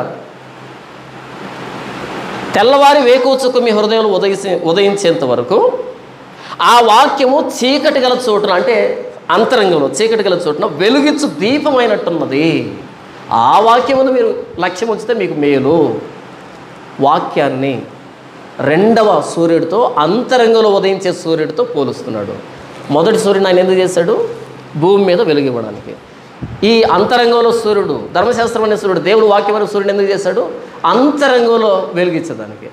ఎవరి హృదయంలో అయితే దేవుని వాక్యం ఉండదో వారి జీవితం అంధకారంగా ఉంటుంది, చీకటిమయంగా ఉంటుంది. ఎవరైతే వాక్యంలో ఉంటారో, వాక్యాన్ని వింటుంటారో, వాళ్ళు పాపం చేయడానికి చాలా ఇబ్బంది పడతారు. పాపం చేయలేరు, చేసినా సక్సెస్ఫుల్గా చేయలేరు. పాపాన్ని సక్సెస్ఫుల్గా చేయడం ఉంటుంది, ఫెయిల్యూర్ అయ్యేది ఉంటుంది. ఒక విశ్వాసి పాపం సక్సెస్ఫుల్గా చేయలేడు, ఫెయిల్ అవుతుంటారు ప్రతిసారి. సక్సెస్ఫుల్గా చేయలేడు. చేసావంటే నువ్వు విశ్వాసి కాదని అర్థం. నువ్వు విశ్వాసివా కాదా అనే దానికి టెస్ట్ ఏంటంటే, పాపాన్ని సక్సెస్ఫుల్గా చేయలేవు. అనుకుంటావు ఏదో అని, ఏం చేయలేవు. ఎందుకంటే లోపల ఊరకే ఉండనివ్వదు. అదే యుద్ధం జరుగుతుంటుంది లోపల కదా. నిజంగా ప్రభువైన యేసుక్రీస్తుని సేవించే వ్యక్తి లంచం తీసుకోవను, చేతులు గజ గజ గజ ఉనుకుతాయి. ఎందుకని? ఏదైనా అబద్ధం బూతు మాట్లాడవను, ఏదైనా మోసం చేయవను వల్ల కాదు. అనుకున్నా సరే వల్ల కాదు, చేద్దామన్నా వల్ల కాదు. సక్సెస్ఫుల్గా పాపాన్ని చేయలేడు ఒక విశ్వాసి. అక్కడికి పోవడం, ఫెయిల్ కావడం, మరలా వచ్చి బోర్లు పడి ప్రభువా క్షమించండు, మరలా వెళ్ళడం, ఫెయిల్ కావడం, మరలా రావడం, బోర్లు పడి క్షమించండు కదా. ఎందుకని? లోపల వెలుగు ఉంటుంది. బయట ఎవరు చూడట్లేదు ఓకే, కానీ లోపల వెలుగుతుందే. అలా ఉంటుంది మన బతుకు. ఇక మూడవ సూర్యుని చూపెడతాను. ఎవరాయన? మలాకి గ్రంథం 4వ అధ్యాయం 2వ వచనం. మలాకి గ్రంథం 4వ అధ్యాయం 2వ వచనం ఏమని రాయబడింది? చదవండి. నేను చదివి వినిపించను. అయితే నా నామమందు భయభక్తులు గలవారు మీకు నీతి సూర్యుడు ఉదయించును. ఈయన మూడవ సూర్యుడు. అయితే నా యందు భయభక్తులు కలిగిన మీకు ఏ సూర్యుడు ఉదయిస్తాడు? నీతి సూర్యుడు ఉదయిస్తాడు. ఎవరు ఆయన? నీతి సూర్యుడు ఎవరు? ఈయన భౌతికమైన సూర్యుడు, దేవుని వాక్యం అంతరంగంలో సూర్యుడు. ఈయనెవరు? నీతి సూర్యుడు. ఈయన ఎవరి మీద ఉదయిస్తాడంటే, నా నామమందు భయము భక్తి, ఈ రెండు ఉండాలి. భయము లేని భక్తి భ్రష్టత్వానికి దారితీస్తుంది. భక్తి లేని భయం మూఢత్వానికి దారితీస్తుంది. భయము భక్తి రెండు కలిసి మెలిసి ఉండాలి. ఇంకొకసారి చెప్పను. భయము భక్తి రెండు కలిసి మెలిసి ఉండాలి. దేవుడు అంటే భయం ఉండాలి, భక్తి ఉండాలి. భయం లేని భక్తి భ్రష్టత్వానికి దారితీస్తుంది. భక్తి లేని భయం మూఢత్వానికి దారితీస్తుంది. దేవుడు అంటే విపరీతమైన భయం అనుకో, మూఢ నమ్మకాల దారిని పడతాం. అన్నీ మూఢనమ్మకాలే. భయం భయం భయం భయం. దేవుడు అంటే భయం లేదనుకో, భక్తి ఉందనుకో, భ్రష్టత్వంకి వెళ్ళిపోతాం. ఏం చేస్తాడు ఆయన? దేవుని యందు భయభక్తులు కలిగిన వారికి, అదే మనం 19వ కీర్తనలో కూడా అదే చూస్తాం చూడండి. 19వ కీర్తనలో యెహోవా యందైన భయము పవిత్రమైనది, అది నిత్యము నిలుచును. ఎంత అద్భుతంగా ఉంటుంది చూడండి. 9వ వచనం, 19:9. యెహోవా యందైన భయము పవిత్రమైనది, అది నిత్యం నిలుచును. దేవుడికి భయపడ్డాం చాలా పవిత్రమైనది. దేవుడికి భయపడితే దాన్ని పవిత్రత అంటారు. అదే దయానికి భయపడ్డాం అనుకో, అపవిత్రత కదా. మనం భయపడాల్సిన దేవుడికా దయానికా? భయపడాల్సింది దేవుడికి. మనం దేనికి భయపడతాం? దేవుడి సినిమా చూస్తున్నాం అనుకో, ధైర్యంగా కూర్చుంటాం. దయ్యాల సినిమా చూస్తున్నాం అనుకో, కాదు, రివర్స్లో జరగాలది. ఎందుకంటే మన సమస్య దేవుడు, దయ్యం కాదు. ఎందుకంటే దయ్యం మనం ఇద్దరు ఒకే పార్టీ, బాయ్ బాయ్. దాంతో మన సమస్య లేదు. ఎందుకని అది దరిద్రపుదే, మనం దరిద్రపు కొట్టే ఆలోచనలే.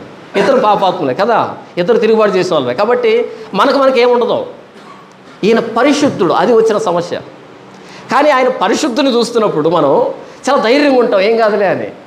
కానీ దయ్యాన్ని చూస్తున్నప్పుడు భయపడుతూ ఉంటాం. దయ్యం సినిమా చూస్తున్నప్పుడు ధైర్యంగా ఉండాలి, పాప్కార్న్ తింటూ ఉండాలి. కానీ దేవుని గురించి స్క్రీన్ మీద కనపడింది అనుకో, గజ గజగా వణికిపోవాలి. కారణం ఏంటి? మనం పాపులం కాబట్టి.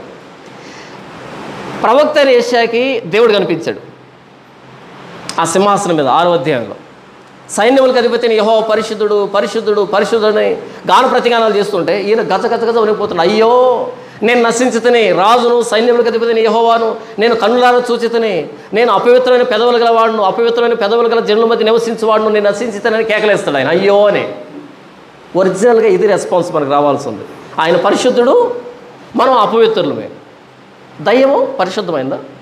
నో.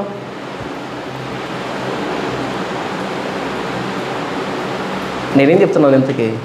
భయపడాల్సిందే దేవుడికి, దయ్యానికి కాదు. ఇప్పుడు ఏం చేస్తున్నారు? దయ్యాల మీద ప్రసంగాలు, అపవాది మీద ప్రసంగాలు. ఎందుకు? దేనికి?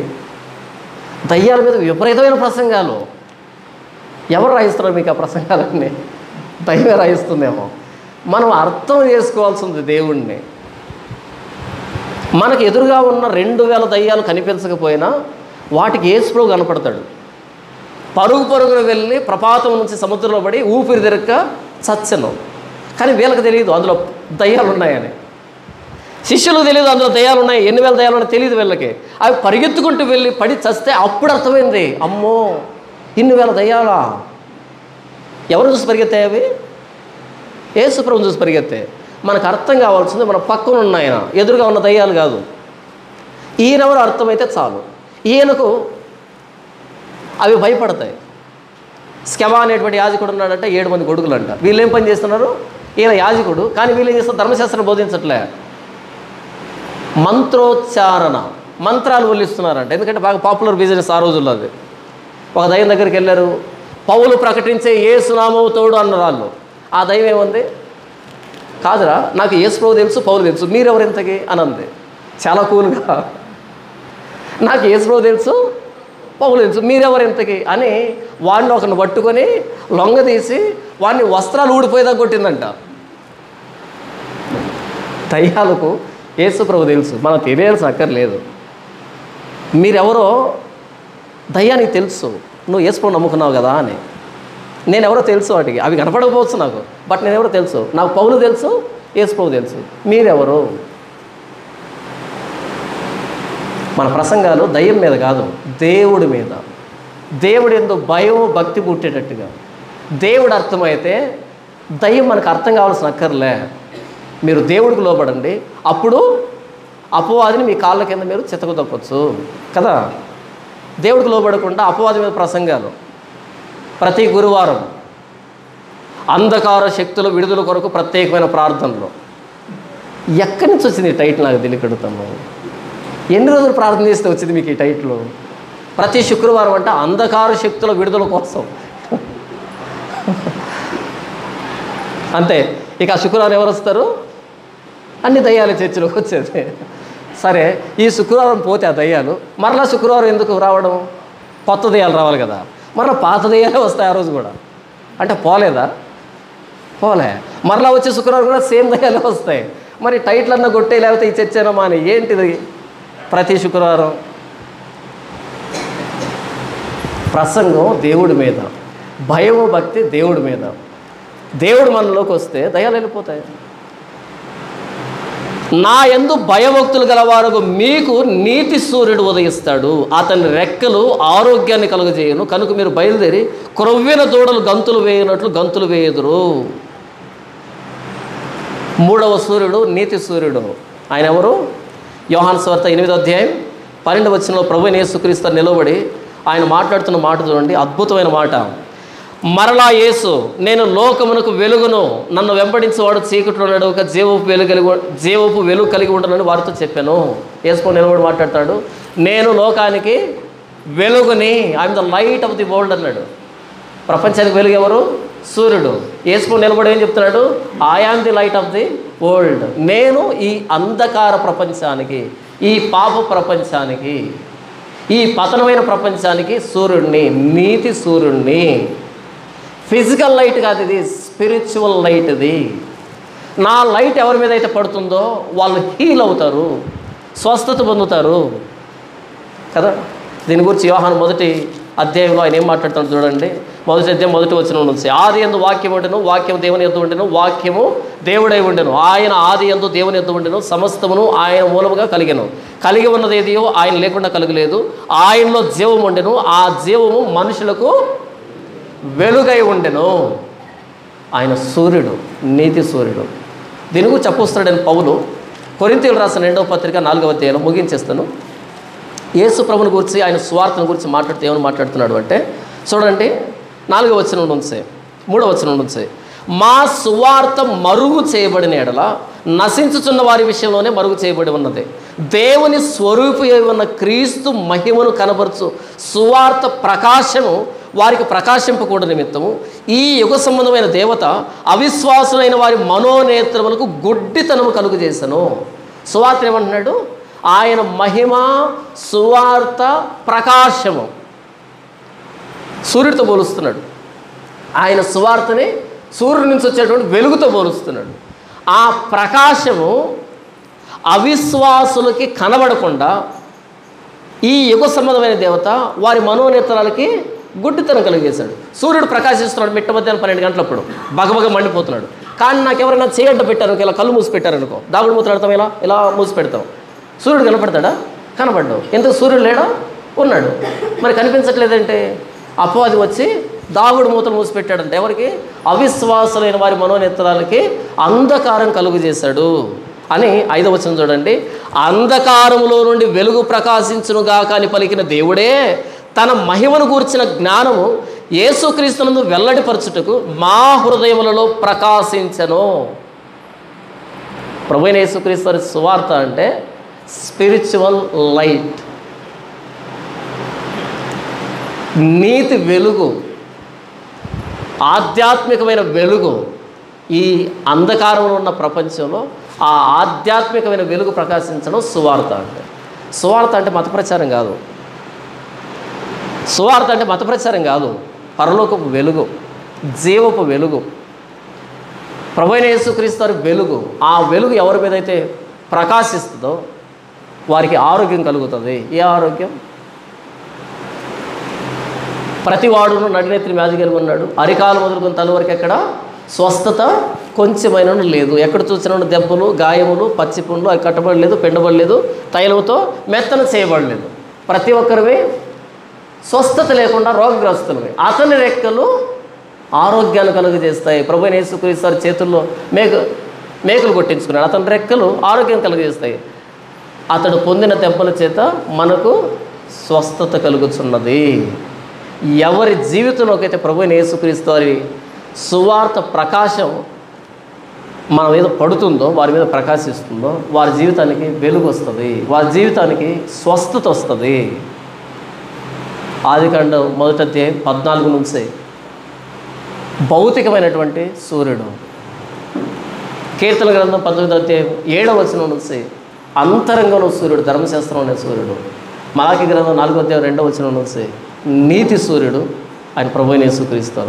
మా కడప ప్రాంతంలో ఒక ఆయన ఉండే, చనిపోయాడు. ఆయన ఒక పుస్తకం రాశాడు, రాతి తొట్టిలో నీతి సూర్యుడు అని. రాతి తొట్టిలో నీతి సూర్యుడు అని. ప్రభువైన యేసుక్రీస్తు పుట్టినప్పుడు ఎక్కడ పరుండు పెట్టారు? రాతి తొట్టిలో, పశువుల తొట్టిలో, రాతి తొట్టిలో పరుండు పెట్టాడు. కానీ ఆ తొట్టిలో ఉన్నది ఎవరు? నీతి సూర్యుడు. అద్భుతమైన టైటిల్ కదా, రాతి తొట్టిలో నీతి సూర్యుడు. ఎందుకైనా ఈ ప్రపంచాన్ని హీల్ చేయడానికి. ఇకపోతే 4వ దినాన్ని దేవుడు చంద్రుని కూడా నియమించాడు కదా. చంద్రుడు ఏం పని చేయాలి? చీకట్లో వెలుగివ్వాలి. సూర్యుడు నేరుగా వెలుగునిస్తే చంద్రుడు ఏం చేయాలి? సూర్యుని వెలుగుని తీసుకొని చీకట్లో వెలుగివ్వాలి. మనం డైరెక్ట్గా ప్రభువైన యేసుక్రీస్తు వెలుగులో ఉంటాం. మనం ఉన్నటువంటి వీధిలోనూ, మనం ఉన్నటువంటి సమాజంలోనూ మనం లైట్ని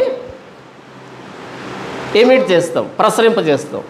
యేసు ప్రభు లైట్ ఎలా ఉంటుందో వీళ్ళకి తెలియదు, అది నాకు తెలుసు. నేను ఎమిట్ చేసినప్పుడు వాళ్ళకి అర్థం కావాలి. ఆయన వెలుతురుని తీసుకొని నేను నా చుట్టుపక్కల ఉన్న వ్యక్తులకి ప్రభువైన యేసుక్రీస్తు వారు ఎవరు అనేది అర్థం చేయించాలి. మనం చంద్రులమే. ఆయన నీతి సూర్యుడు. ఆ నీతి సూర్యుడి వెలుగుని పరావర్తనం చెందిస్తున్నటువంటి చంద్రులమే మనమే కదా. మనల్ని ప్రభువు ఆయా ప్రాంతాల్లో ఏర్పాటు చేస్తున్నట్టు ఎందుకో తెలుసా? మోకాళ్ళ నొప్పులు తగ్గించుకోవడానికి, కడుపులో గడ్డలు కరిగించుకోవడానికి, పెళ్ళిళ్ళు కావడానికి, గవర్నమెంట్ ఉద్యోగాల కోసం, అప్పుల కోసం కాదంట. ఎందుకంట? మత్తయి సువార్త 5వ అధ్యాయం 16వ వచనం 15 నుంచి చూడండి.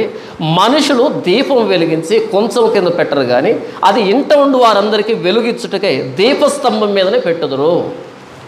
మనుషులు దీపాన్ని వెలిగించేది మంచం కింద పెట్టడానికి, కొంచెం కింద పెట్టడానికి కాదు, అందరికి వెలిగివ్వడానికి. ఏంటి దీని అర్థం? మనుషులు మీ సత్క్రియలను చూసి పరలోకమందు మీ తండ్రిని మహింపరచున్నట్లు వారి ఎదుట మీ వెలుగు ప్రకాశింపనివ్వండి.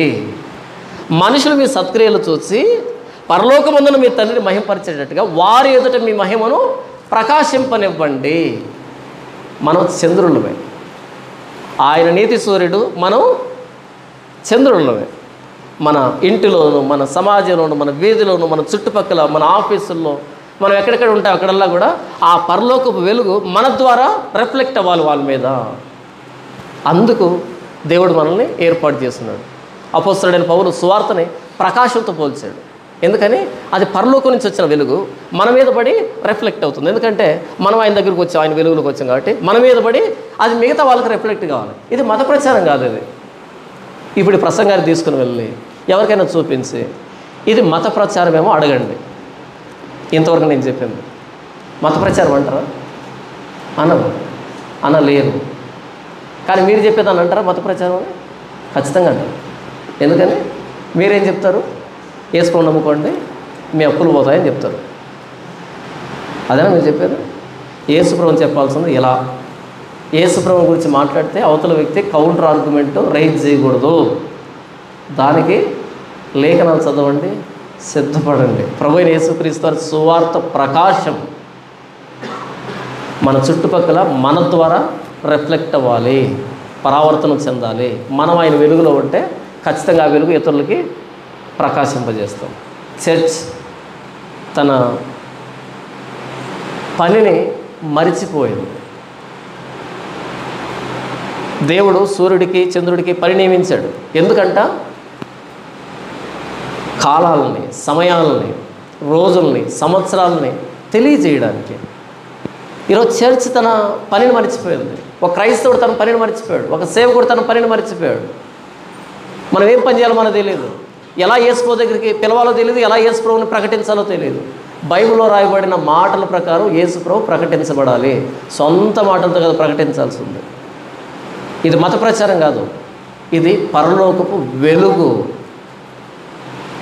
అంధకారం నుంచి వెలుగు ప్రకాశించును గాక అన్న దేవుడు నేనే వెలుగని నిలవబడ్డాడు మన చరిత్రలో 2000 సంవత్సరాల క్రితం. యేసు మరలా సమాజం మధ్య నిలవబడి నేను లోకానికి వెలుగుని అని అన్నాడు. ఆయన నాలో ఎవరైతే ఉంటారో, నా దగ్గరికి ఎవరైతే వస్తారో వారు చీకట్లో నడవరు, వెలుగులో నడుస్తారు.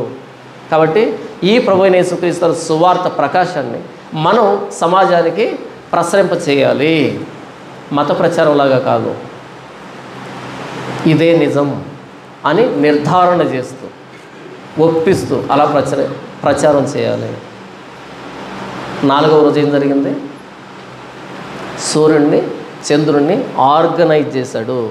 Let there be lights in the sky, not created.